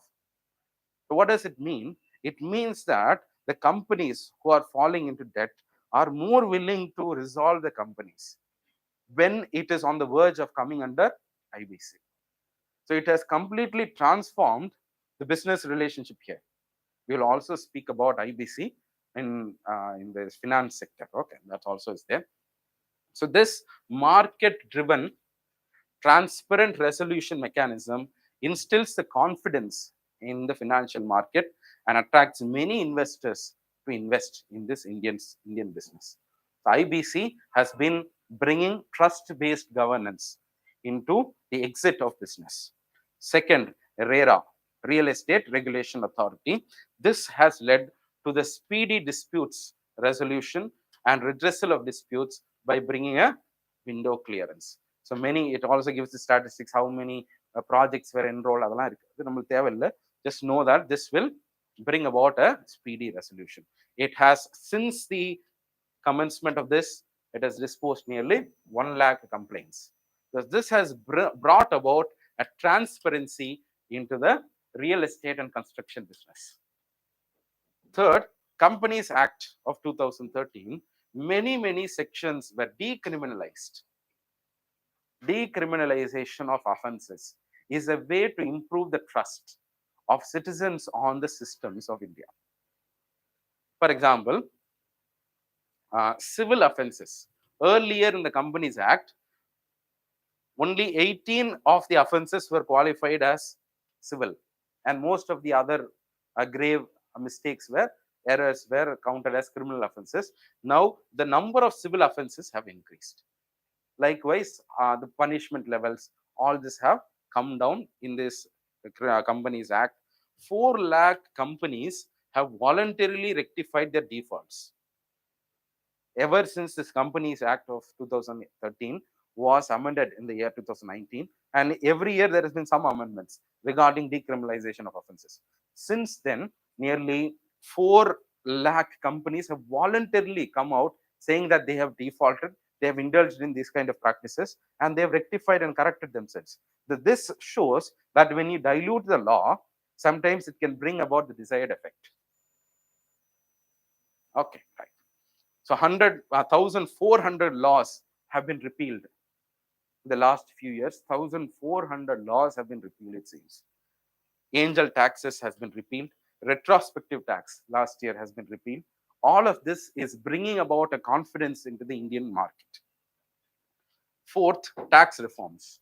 So tax reforms, GST rationalization, rates have been rationalized. Buoyancy has increased. How buoyancy is increased, we'll just talk about it later. Faceless appeals. That is no need to, so in order to minimize the harassment and the person interface to deal with the taxpayers, the government has come out with the faceless appeals, right? So this reduces any untoward incidents, any kinds of harassments. So integrated systems, CBIC, the Central Board for, CBIC, indirect taxes and customs, and Central Board for direct taxes. They have come together, they have integrated. There is an automatic sharing of data between them. So these two departments, which were working as silos, have now been synergized. So all this are leading to more business and investor confidence in India. So trust-based governance has been the theme of these reforms. Third, promotion of private sector as a co-partner. There is no need to elaborate on this, because we do know that there is no business for the government to do business. That has been the main argument of this. So since 2015, 4.5 lakh crore has been disinvested.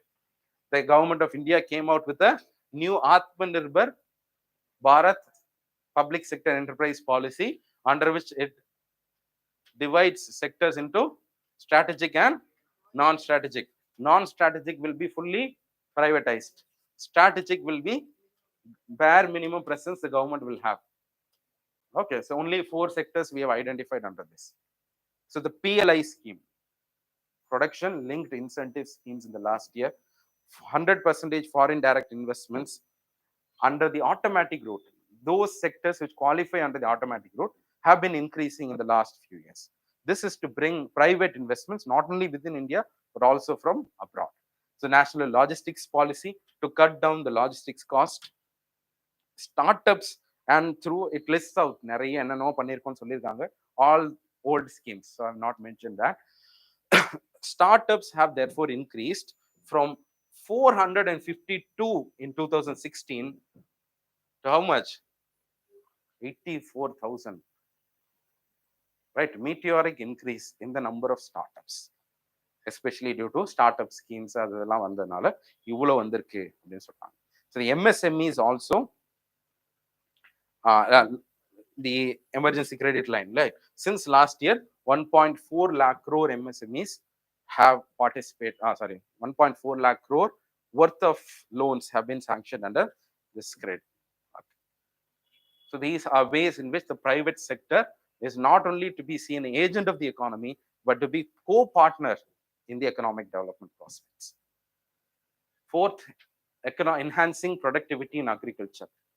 Average annual growth rate of 4.6 has been the growth rate of agriculture in the recent years. The last 6 years, the average growth rate is 4.6, which is unusually high for agriculture. Understand? So prior to that, even growing at 4% was a huge challenge. அதுக்கு முன்னாடி கொஞ்சம் 18க்கு முன்னாடிலாம். Okay. So but since the last few years, it has increased அப்படின்னு சொல்றாங்க. This is obviously a good sign. But last year 3.3% தான் growth. If you look at GDP statistics, last year in 2022-23, agriculture grew only by 3.3%. Okay. So soil health cards, micro irrigation, so all about the schemes they have been speaking of. No need. I'm just mentioning it that if you don't know about the schemes, at least go and refer. Okay. All this have benefited and they're enhancing productivity in agriculture. Right. So these are the set of reforms, the themes of reforms taken in this period of this new India. And what are the shocks that were faced during this 2014 to 22? The first shock is the India's balance sheet. As we spoke of, the twin balance sheet syndrome, isn't it? So since 2014 onwards, it was quite high. So non-financial private debt increased from in 2004, it was 72%. It increased all the way up to 113. So 6 years, within 6 years, it trebled. 3 times it increased, it seems, the amount of debt exposed by private sector. So this led to twin deficit. And now after 2014-15 onwards, it has slowly started to come down. So by 2018, if you see, which was 113% debt levels have come down to 113. This is what we call as deleveraging of companies, isn't it? The debt levels have come down. That is why the balance sheet has been somewhat better. In 2018, there was the NBFC crisis. Non-banking financial companies, ILFS no ஒரு பெரிய company, it went into a crisis that offset many crises in the DHFL, India Bulls. Many of the NBFCs were spiraling into a crisis around that time. Then there was a bank crisis. A cooperative bank was falling into a crisis. All this financial crisis was happening in the year 2018.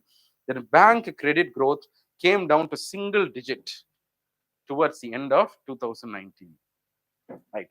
The growth of bank credit, banks giving loans, the percentage of bank loans was decreasing. The growth rates which was high, 11%, 12%, it has now come down to 9%, 8% on the 2018-19. That also continued till 2020. Now we are able to see a resurgence. Till all these years, the bank credit growth has been low. Growth has been happening, but the pace of growth has been less. That's why it says domestic stimulus has replaced external stimulus. No argument, yeah. And that it says that the bank credit growth has been now phenomenally increasing, nearly double digits. So pandemic and its shocks. So these are all the shocks. You can see here that the credit as an average, which was positive during this period from 2000s to 2008, since 2008, because of both business failures and because of so much stress by the banks, on a 10-year comparison, the credit growth has been less. Right. So look at the parallels here, 1998 to 2002. So shocks to the economy you've seen. Yeah, banking crisis, financial crisis, pandemic shocks and all. Here, technology burst. We have discussed about all of this. Structural reforms that were taken in these 2 periods. Here, unique identity, financial inclusion. These are all part of what kind of reforms? Ease of doing business and ease of living reforms. Okay. Here, on the other hand, we have been undertaking product and capital reforms. So growth returns. So growth returns, if you see, once this shocks first delayed the growth, but once they faded away, the dividends started to increase from 2003.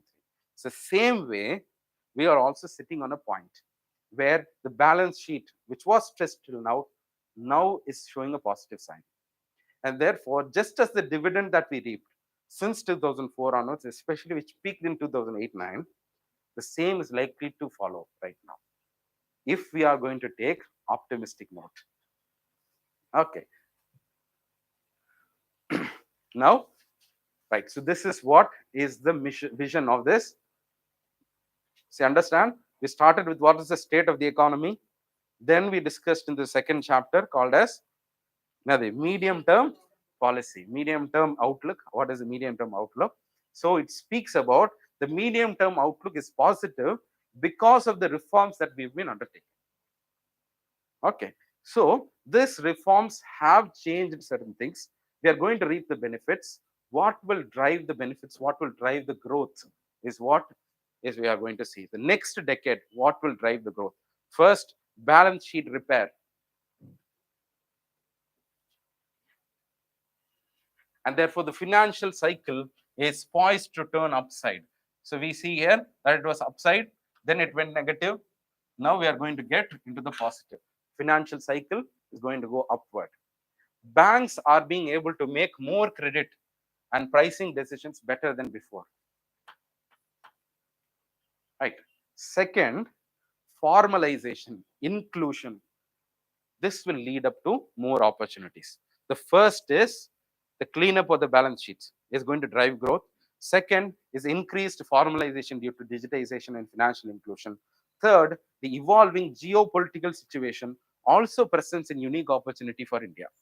For example, take the case that UNCTAD in one of its reports said that this after pandemic, the growth pattern of the world will be that of reshoring, diversification, and regionalization and restructuring of global chains.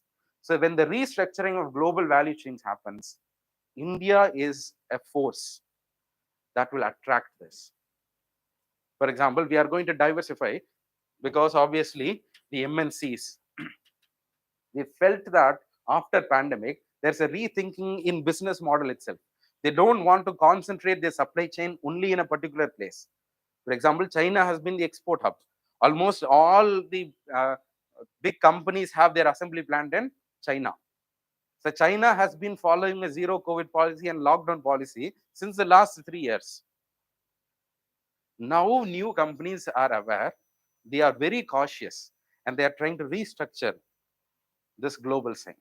So here India will be an important player. And so geopolitics is also giving us a unique opportunity and will become a growth driver.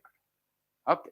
So deregulation, what we need to do, just take note of it.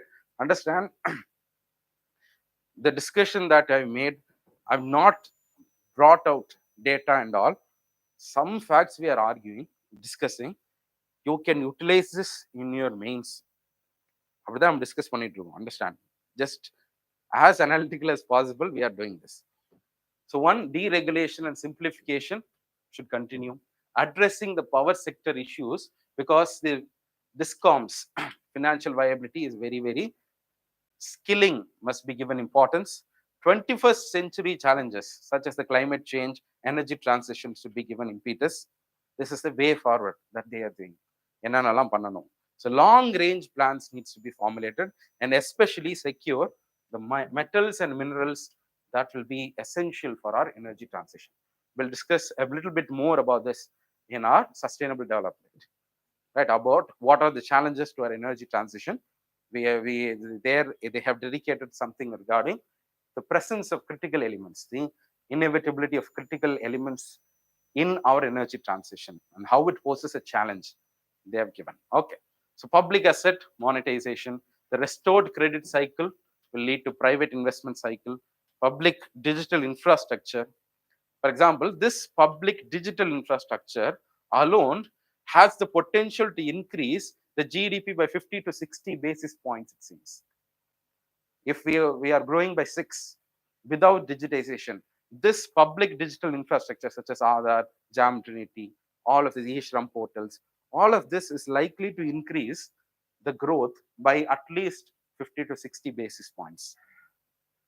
Compulsorily, why I'm saying this is use it in your answers as to what are the benefits of digitization அப்படின்றப்ப economic benefits of digitization if they ask usually people who are writing means answers எழுதுறவங்களாம் என்ன சொல்லுவாங்க, டேட்டாவே கிடைக்க மாட்டேங்குது, not able to put even a single டேட்டானா, only through careful integration of this you can write. So 6.5% is the real GDP right now, and it's just a matter of time before this growth become more persistent in India. So right now growth has been quite wavy in India, it will become more persistent. Okay, 6.5% is the real GDP growth. So 7 to 8% if reforms are expedited. So we are poised to grow, and if these reforms are taking shape, then definitely we can grow by 7 to 8%. Right. So what we will do is we'll quickly run through fiscal developments, and a little bit we'll discuss about budget and close this session today. See, there are 12 chapters. Don't think that all chapters will be this huge. சரியா? Chapters, சில chaptersலாம் ரொம்ப கம்மியா தான் இருக்கு. There is nothing much to discuss on that. That we will keep it for later. We'll have, for example, what till now we have been only discussing 2 chapters, isn't it? But there are some chapters within this period itself we can discuss 3 chapters at a stretch. So அந்த அளவுக்கு தான் இருக்கு. Right.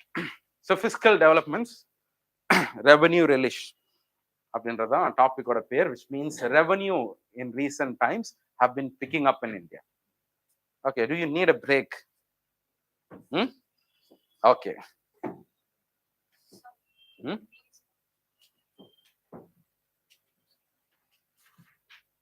Oh, 5 minutes. Okay. வச்சிடலாம், ஒரு 1/2 மணி நேரத்துக்குள்ள முடிக்க பாருங்க.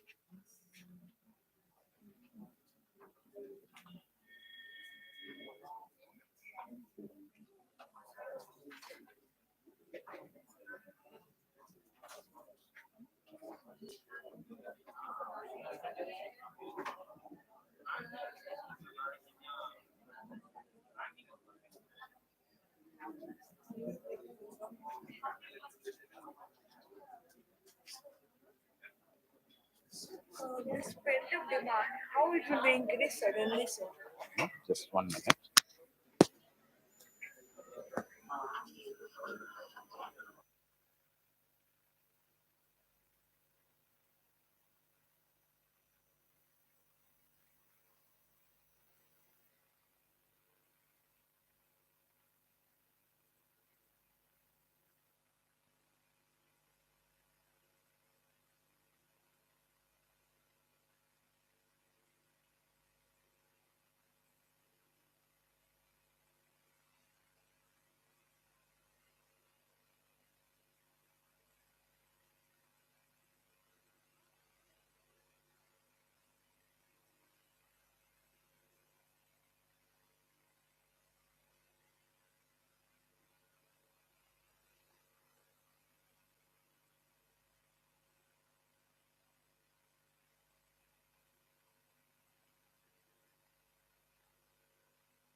Right. So fiscal developments first, I think in this recent years, because of the economic crisis and because of the situation that we are in, we cannot avoid a discussion on fiscal policy. Isn't it? It's become more and more pertinent about the efficacy, about the use, and about the nature of fiscal policies. So, one, we do know that it has become a very effective tool in recent times because through this only the vulnerable sections and whatever vulnerable sections have been given the safety net, the demand supply constraints, whatever it has been, could be addressed through fiscal policies. And huge public investments have been made through the efficient use of fiscal policies. So, this has been the theme of our fiscal policy in the last few years.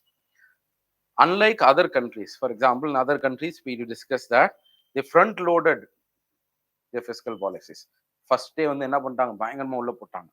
What happens when we do this ultra accommodative, when we go for a massive push in fiscal stimulus by stretching our resources? What happens in the upcoming period is that we have little room for maneuvering in the next years.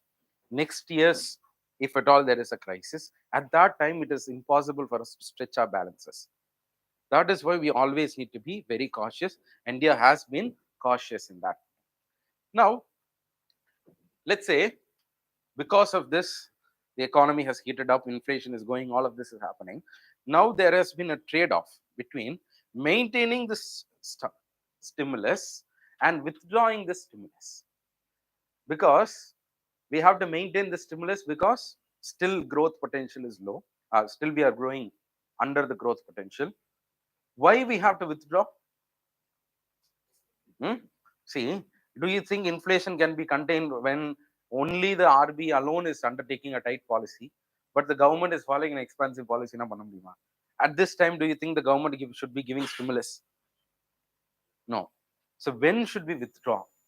When is the time to withdraw? In the Mari questions, in the last years was a crucial decision for most of the economies.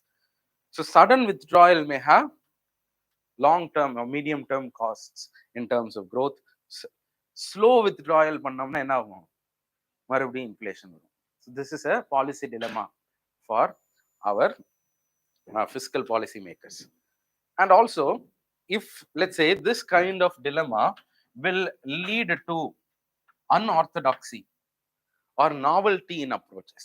Sometimes when some things become very difficult for us, we will become very innovative and novel. In the Mari, novelty in fiscal policy, novelty in monetary policies will not be absorbed, will not be tolerated by financial markets, especially in these times when the interest rates are high. Okay, so this is the point. Financial markets will have less tolerance to fiscal unorthodoxy in an era when all things are challenging and especially the interest rate is also increasing. At this time, if we find any novelty, any time of unorthodox nature of intervention in the market, will not be tolerated by the market. And therefore, the room that we have is very, very less. So union government finances, let's try to look at union government finances. So following this discussion, we'll also have a look at the budget also, because I don't want to, then only it will be more relevant. So on track, fiscal deficit target, we are on track to achieve. This year, fiscal deficit was around 6.5, 6.4 percentage. 6.4% was the fiscal deficit target for this year. The survey says that we are well on target to achieve it. Conservative budget assumption also provided a buffer during global uncertainties. What does it mean? Conservative assumption. For example, every year, the revenue estimate is based on this year, we will put a revenue estimation that next year we are going to have this much revenue and all. This is purely on the basis of assumption, purely on the basis of projection, isn't it? How much this year we had, how much it is projected to have. When we go for an optimistic projection, sometimes you will fall, isn't it? So very conservative. Conservative means the government assumed that next year, rather than having 5 lakh crore as estimate, it put that we will only have 4.5 lakh. This is called conservative mindset, right? Not being too ambitious. This conservative approach, especially in the budget making, has in fact given us a buffer during global uncertainties, because right now we have been conservative in the last few years. This has led up to a place where today, when we are speaking, the budget has in fact had larger than estimated revenue. போன வருஷம் இவ்வளவுதான் revenue வரும் டாக்ஸ்னு நினைச்சோம், அதோட என்ன வந்திருக்கு, அதிகமா வந்திருக்கு நம்மளுக்கு. Okay, now talking about revenue buoyancy. Revenue buoyancy has sustained due to the digitization of transaction and greater formalization. ரெண்டு காரணங்கள் சொல்றாங்க. The reason why buoyancy sustained. What is buoyancy? Tax buoyancy. Responsiveness to GDP growth. Okay, so in terms of GDP, in terms of the overall growth, how much the tax increases, that's what is called as tax buoyancy, isn't it? Tax buoyancy has been increasing. If you look at this, how union government has been buoyant, look at the growth rates, year on year growth rate. The direct taxes, the overall tax rate, how much has it grown in this year? For the first 8 months, how much has it grown? 15% growth. அதுக்கு முன்னாடி 50% growth compared to, ஏதோ வச்சு compare பண்ணுவாங்க, April to November 2020, இப்படிதானே? இது 21, April 20ல இருந்து November 21 வரைக்கும் தானே? At that time, what would be the revenue received by the government? Very, very less. That is why even a normal expectation sometimes seems to be a huge increase. So let's not bother about this, because obviously it's going to give misleading numbers. ஏன்னா இது base இயரை compare பண்ற, base effect will be there. But this year is after recovery. Even a post recovery, we can find that the direct tax has increased by 23%, corporation tax by 21%, except for union excise duties. Service tax is not a big number right now.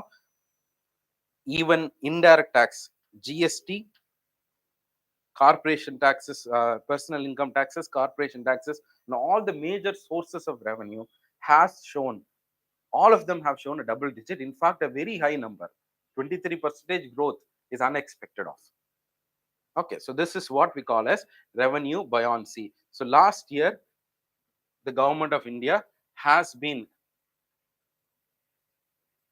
in fact having greater revenue buoyancy. அதாவது union will come to that also. Why it reduced அப்படின்னு சொல்லி பார்ப்போம். Why it reduced? Do you know? நீங்க எடுத்து பாருங்க. In November 2020, in this period, how much it was? 2.4. Next time it is 1.9. 1.9 lakh தான் வந்திருக்கு. Therefore, compared to this, it is minus 20%. The reason is that இதுக்கு முன்னாடி, even prior to this, this was even higher than this 2.4 in 2020. Why it was so high in 2020? COVID எல்லாம் high இருக்குமா? COVID, even when the rates of crude oil plummeted, even at that time, the government was trying to capitalize on that, leverage on that, and putting a high excise duty. Therefore, the returns on that was quite high. அந்த ஹையா இருந்துச்சு. இப்போ இந்த வருஷம் குறைஞ்சதுக்கான காரணம் என்னன்னு சொன்னா, இந்த last year you would have only heard about news about the government not increasing the price. Excise duty எங்கேயாவது கூட்டினாங்களா? No. The crude oil prices has been increasing, and in order to moderate the effect on the common man, excise duties has been reduced. That's why, due to the slash of this only, it has shown a negative. But all of this point out to revenue buoyancy in India. Clear? Now, direct taxes. See, one of the biggest criticism of since the last 2 years is that again the share of indirect taxes has increased. Usually 60% will be from direct taxes, 59%. Remaining will be from indirect taxes, total tax. Out of this, in 2020, during the period of COVID, indirect taxes exceeded beyond 50%, bringing down the direct tax share. Direct tax is more progressive, indirect tax is a regressive. So when the government is putting a budget in such a way that it is earning so much of revenue from the regressive indirect taxes, then the quality of the revenue is being questioned here. So இப்போ என்ன அப்படின்னு சொன்னா, now we are back to the cycle where indirect taxes are propelling the growth. Okay. Now here also, as we saw, the central excise and customs are used as flexible fiscal tools. For example, in the period of COVID, flexi means you can adjust it according to your revenue gap. During COVID, when there was less buoyancy in terms of, as a buoyancy சொல்ல முடியாது, because growth also was not there. So there was no little income from the corporate taxes and all that. GST also fell. In order to protect this falling revenue, the government resorted to increase in excise duties. So excise duties, customs duties were increased so as to sustain its revenue. Now, after recovery, when things are heating up, when it is becoming unbearable for the people, in order to cut down, it has slashed the excise duties, it has slashed the customs duty. So, counter-cyclical fiscal policy is able to be managed because of the usage of central excise and customs as flexible policy tools. Here you can see here, எது அதிகமா வந்திருக்கு இந்த வருஷம்? This year, GST 28%, but GST and customs இதெல்லாம் சேர்த்து எவ்வளவு வருது? 48 48 தானே? Yes. 48% is coming from indirect taxes, 52% is coming from direct taxes, which means the proportion is now changed. So this is a good sign that in the forthcoming years, this should shrink and this should increase.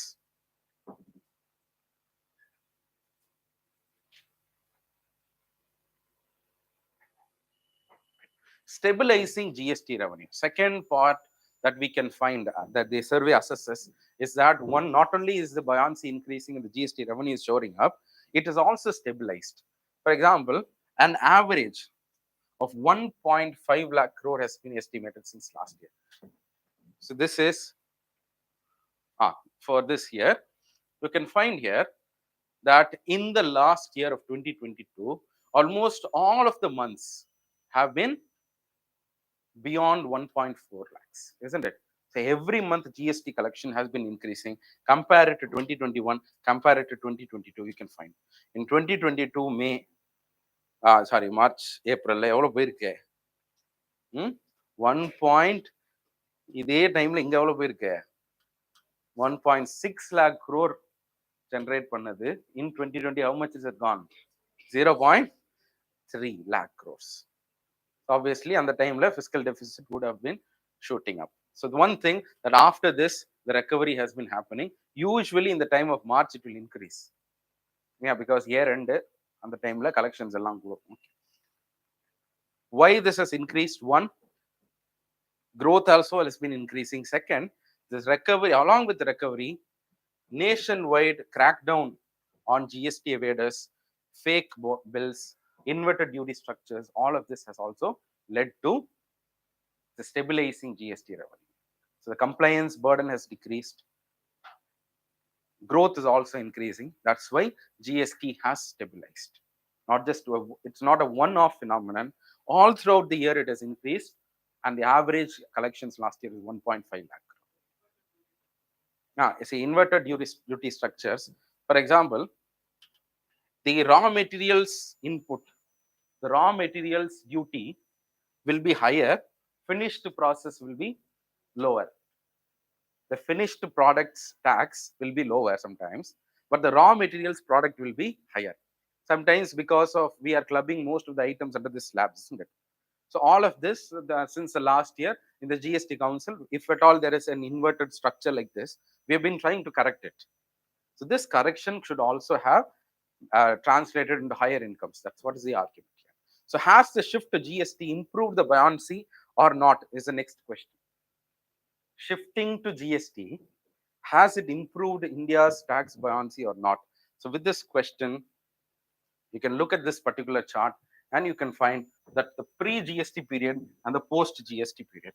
In the pre-GST period, the nominal GDP is like this. When the nominal GDP was growing at 11.5%, the tax collections were on an average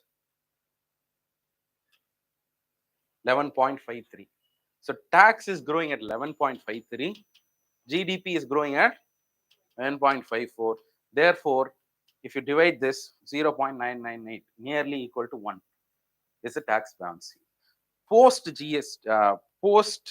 GST period, if you see, in this 23, let's say, 53, 23 over 19, GDP is growing at, nominal GDP is 9.6, GST collection at 10.9, which means higher.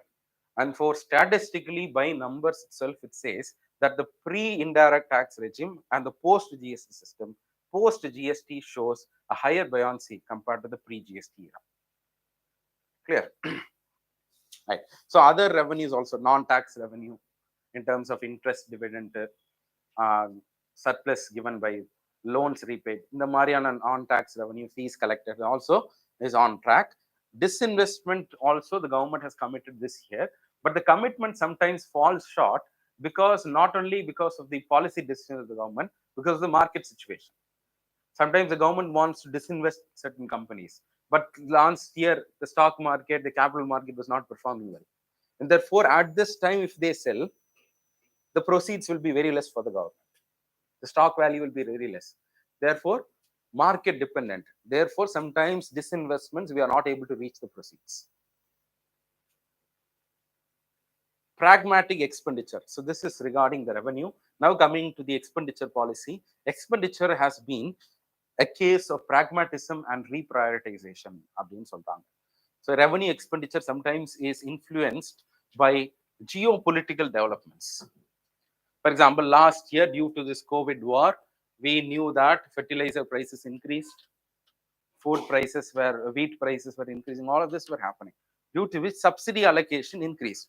Within November 2020 itself, 94% of the subsidy was used up. Food and fertilizer was used up. Still 4 months are there. There is only 6% allocation left. And therefore, through supplementary grant, the executive got a further approval, 80,000 crores for Garib Kalyan Anna Yojana. That's a food security program of the government. And 1.9 lakh extra, not budgeted, extra as supplementary grant it took for fertilizer because fertilizer costs were shooting up, especially because of the ongoing crisis. Interest burden also increased. We do know that. So out of the revenue expenditure, if you see here, so financial year 23, 31 lakh crores we are going to spend, out of which is the highest interest payment. 30 lakshathila 9 lakh crore we are paying for interest alone. So if you see here, earlier it was only 6.8. but now it has increased up to 9 point. Why this has increased? Hmm? Because in 2020 we had to borrow so much, isn't it? So அதனால இது increase ஆகுது. So increased burden, but the glide path and buoyancy will lead to efficient gains. So this is not a worry, because now we are going to cut down on fiscal deficit, and tax rates are also going to increase. So this will give enough room, fiscal room for the government.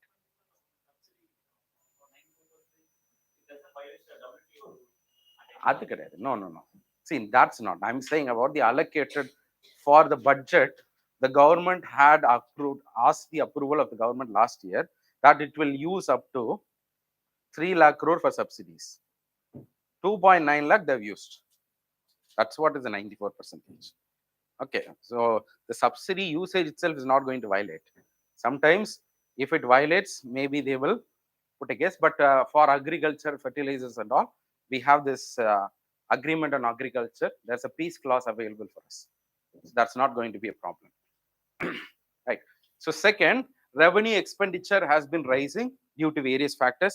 Capital expenditure raises because of the commitment of the government. இது increase ஆனா வேற ஆளு, capital expenditure increase ஆனா அது காரணம் யாரு? நாங்க தான் காரணம். Okay. So you can find that the total expenditure, out of the total expenditure, the share of capital expenditure has been consistently increasing since 2020 onwards. This is, of course, a huge achievement, and this is to be appreciated. Union government oda the number பாருங்க. So earlier it used to be 1.5, 1.6% only capital expenditure was there. Now it has shot all the way up to 2.9%. This year budget la again they have increased it up to 3.3%. So every year they're in fact doubling it up. Okay, so this is also a very important thing. Just note this number as a percentage of GDP spending.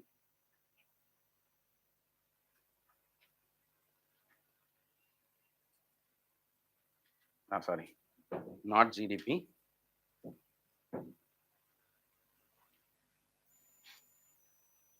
So reforms, certain reforms that have been taken in this last year: improved fiscal transparency and realistic revenue assumptions. First thing that they have taken is they will not separately show extra budgetary off budget borrowings. Concept off budget borrowings or extra budgetary resources, which means they will borrow but not show in the budget. How will the government borrow like this? Let's say, rather than giving loans, rather than giving funds to the FCI, Food Corporation of India is there. They need some budget allocation. Rather than giving them food allocation through the budget, they will ask them to borrow against the public account of India or against some funds, which will not be shown in the government's budget, which means they will reduce their debt burden through this. But whatever it is, if FCI fails, who will have to pay? Government. So whatever, even if it is not shown in the budget, it is indeed a liability. Therefore, you have to show this. This kind of intransparent methods of budgeting was done away with, and the government last year improved the fiscal transparency. Since the last year, in 2020, there was around 1.4 lakh off budget borrowings. This year, no, nil, zero budget, which means we have completely made it transparent. அப்படின்னு பார்க்கலாம்.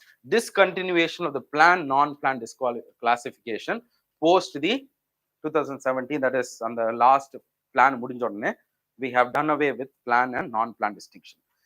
One, I think Ashwin கூட உங்களுக்கு doubt வந்துச்சு தானே, we were discussing about plan non-plan classification, isn't it? I remember, so I'm asking. Okay, என்ன அப்படின்னு சொன்னா, this distinction had sometimes given to this notion that all expenditures on the plan are good, expenditures on the non-plan are bad. There's a qualitative difference அப்படின்ற மாதிரிலாம் வந்துச்சு. So this is unnecessary. So we have done away with merger of the railway budget. Okay, this you would know. So this has led to integration of the railways, roadways, and other multimodal planning has also been done to it. Shifting of the date. So these are the 4 budgetary reforms taken since 2014 onwards. Coming to state government finance, gross fiscal deficit is now 2.8. In the financial year 21, it was 4.1. This is state order gross fiscal deficit. Okay. So what we did is in 2021, we increased the fiscal deficit to 5. Till 5% of GDP, they can borrow. Then we increased it to 4. Then we increased it to 3.5. So this is what we have been doing.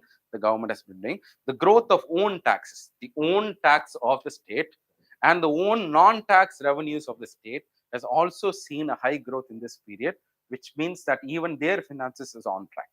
Capital outlays, not only by the central government, but the state governments has also increased by a huge 31% compared to the last year. Okay, so tax buoyancy, interest-free loans, these are all ways in which we have been trying to shore up the revenues of the state government. So cooperative fiscal policy, under this, we have been giving transfers to the state, devolving. This is other than devolution. First, we need to devolve as per the recommendations of the Finance Commission. So that will be a share of the taxes will be given. Apart from this, what all we are doing through the central sponsored scheme, the Finance Commission grant and other grants or discretionary grant of the government we have been giving. This also has been slightly increasing over the period of time. You can find that through central sponsored scheme also, it has been increasing the allocation. Finance Commission grant, 4 types of grants have been allocated through the state. One, post-devolution revenue deficit grant. What does this grant mean? Post-devolution revenue deficit grant.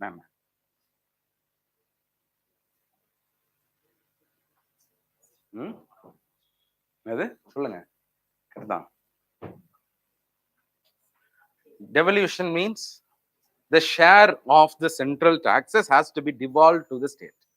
Let's say I've received the state taxes of the state. Now my own taxes have paid.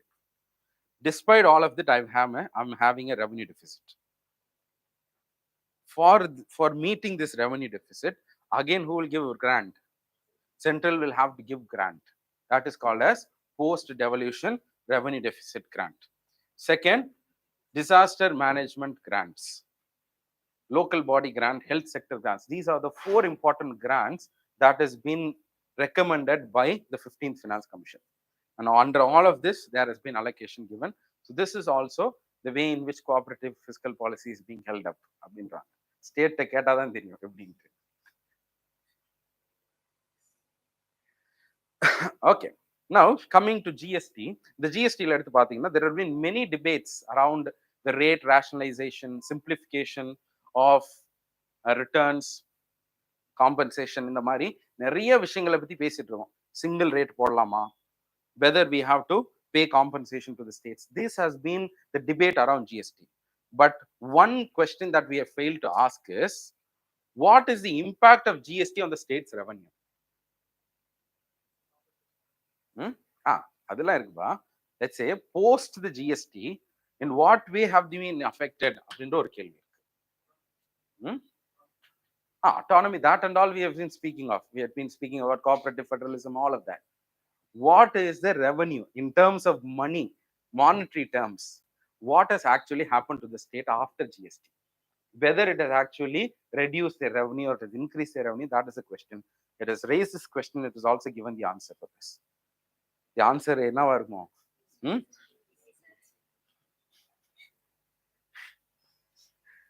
Okay. So prior to GST, before GST, all the taxes that were not, which were subsumed under GST, if you take that and look at their buoyancy, how much it is? 0.9. But if you look at after this GST system, the tax buoyancy is 1.13. சரி, ஆனா நல்லா பார்க்கணும். After this, the nominal growth has been 9.6. 2022ல growth இல்ல, அதெல்லாம் add பண்ணனும் 9.6. இதுல 11.5 growth ஆயிட்டு இருக்கிறப்போ 11.1. Now here they were increased it to 8.9. Sometimes if you just look at facts, அதான் சொல்லுவாங்க, by looking at a fact, I can represent the data in whatever ways I want, isn't it? Never think that economic survey will be a critical document of the government. அது வந்து எப்போனா when there was volume 1, I think in that you can find certain critical elements. But here, don't expect any criticality. You yourself should find. அதான் news papers எல்லாம் வந்திருக்கும். Okay. So whatever it is, for argument's sake, for answer writing, for UPSC, you can write. What you can write? You can write that the GST has been showing a more buoyancy. What are the benefits of GST in Geographa? We will be writing that this has remote cascading effect, eased compliance. You can write that both for the center as well for the state, it has been a higher buoyant revenue generating source compared to the pre-GST. So this GST compensation has had and another function which was not envisaged. என்ன சொல்றாங்கன்னா the GST, how it has helped state ன்றப்ப GST compensation was only given if at all there is a revenue gap, 14% gap இருந்தா, for that they'll have to give. The question here is this GST compensation in the recent years has become a buffer for the state. How has it become a buffer for the state? Let's say in 2020 COVID was there, therefore they could not raise resources, and therefore obviously their tax resources fell. When their tax resources fell, they claimed what? Compensation. Imagine there was no GST, COVID strikes, pandemic strikes, there is no such compensation method available. What will you do? So compensation is something which has offset the losses of the government, especially the state governments, during pandemic.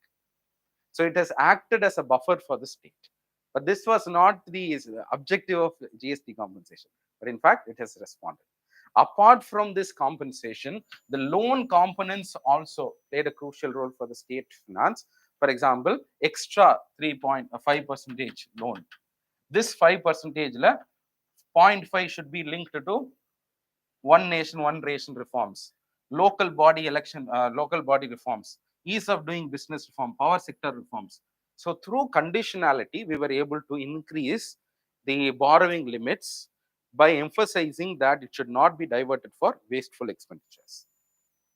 Okay. And Finance Commission has also recommended a 0.5% extra borrowing limit. Right now, states can only borrow up to 3%. Beyond that, if they need to borrow, who should give them the approval? Only the central government should approve them. Okay, அப்பதான் RBI release பண்ணுவாங்க. So that extra should be, Finance Commission said, on the performance of the state, you can use extra 0.5 சொல்லிருக்காங்க. Okay. Right. So this capital expenditure, for capital expenditure also, under the scheme for special assistance to states for capital investments, we have given 50-year interest-free loans. 50-year interest-free loans we have given. This year also 1.5 lakh we have increased. Okay. So this are the amounts. You just no need to go for the amounts and all. Extra huge amounts that has been diverted only for capital.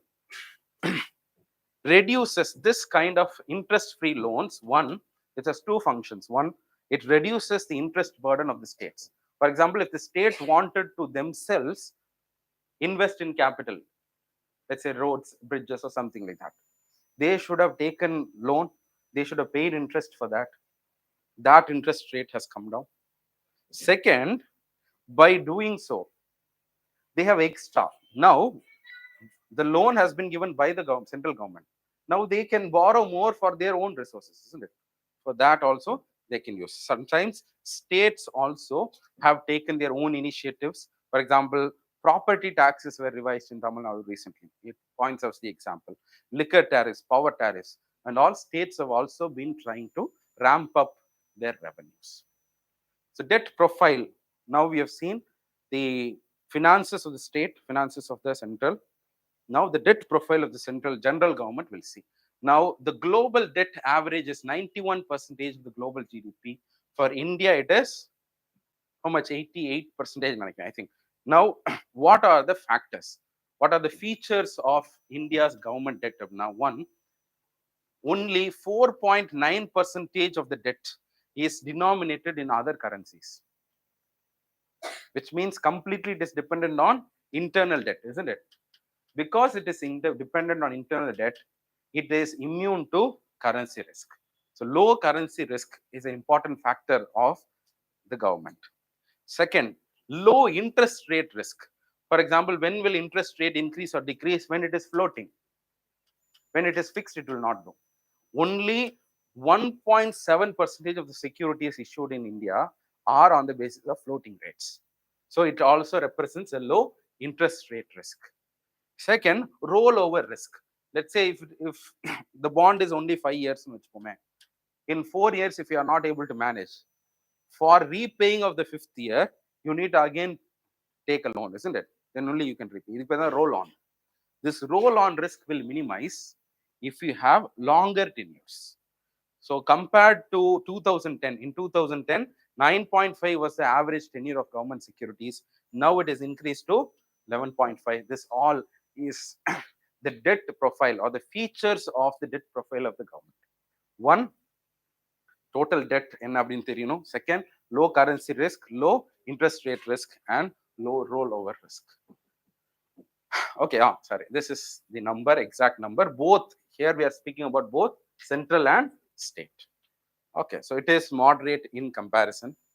This huge debt levels need not be feared of because it is sustainable.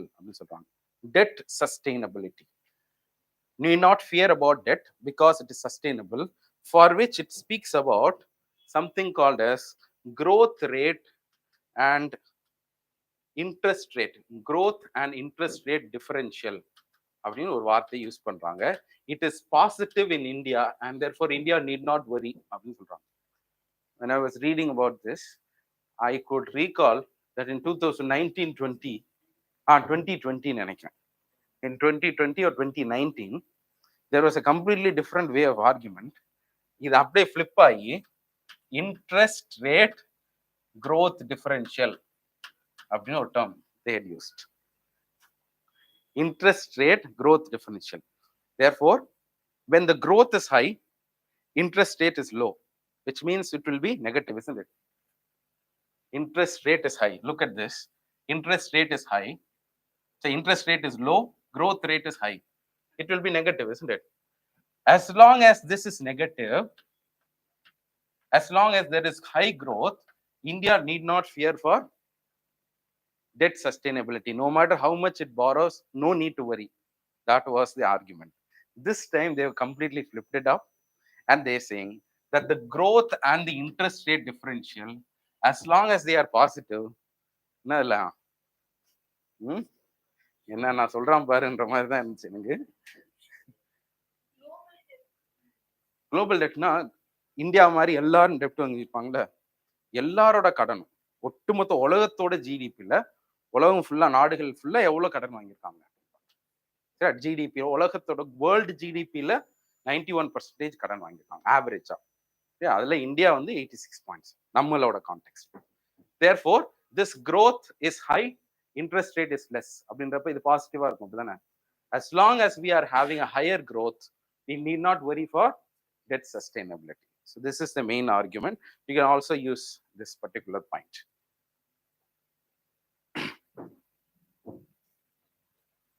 See here, this is the thing. So one, India's debt and ratios, sometimes debt ratio na debt மேல GDP கீழ அப்படிதானே. When sometimes GDP drops, then also the ratio can increase. So India recently has seen an increase in the debt to GDP ratio, not only because of its increased borrowing, but also because of its slowing growth. Denominator of the debt to GDP, isn't it? So GDP is decreasing also, debt to GDP ratio can increase. And therefore, this is also a point. And therefore, when growth starts to increase, India's levels of debt will become more sustainable. Okay, so therefore, in order to solve this high fiscal debt burden, what we need is, we need to opt for what? High growth. As long as we borrow more, in order to push the economy in a high growth mode, we need not worry for the debt levels of the government. Be it 89, be it 90, be it 100. If we are able to achieve a positive growth versus interest rate differential, it need not be a concern. And comparatively, if you see the growth rate, the debt level increase of other countries, you can find that India's has only moderately increased. See here, in 2005, it was 81 percentage. Now it is 84. But look at USA, 66 percentage. Now it is 128. Look at Japan. முன்னாடியே 174% GDP கடன் வச்சிருந்தாப்புல, இப்ப எவ்வளவு வச்சிருக்காரு? Just 263%.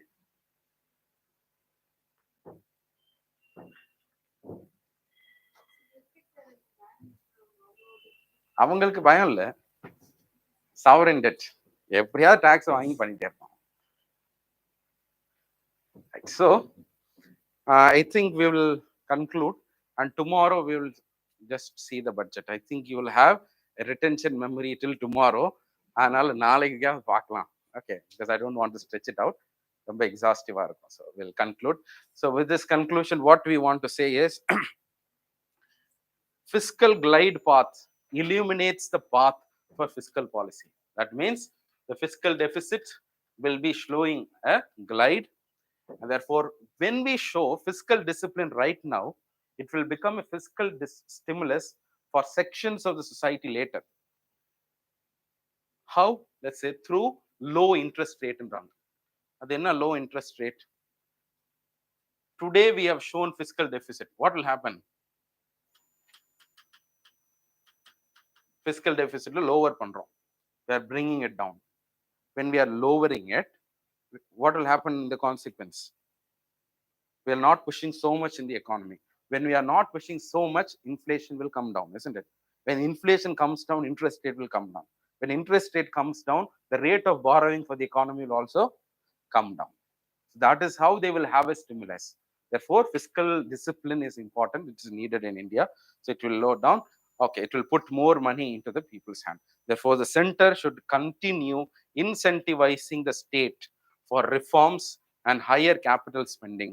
And it is this capex-led growth strategy which will ensure that we are having sustainable debt levels in India. Okay, so thank you. We'll meet tomorrow. Okay, so I think first few chapters தான் கொஞ்சம் லெந்தியா இருக்க மாதிரி இருக்கு, அதுக்கப்புறம் பெருசா இல்லை.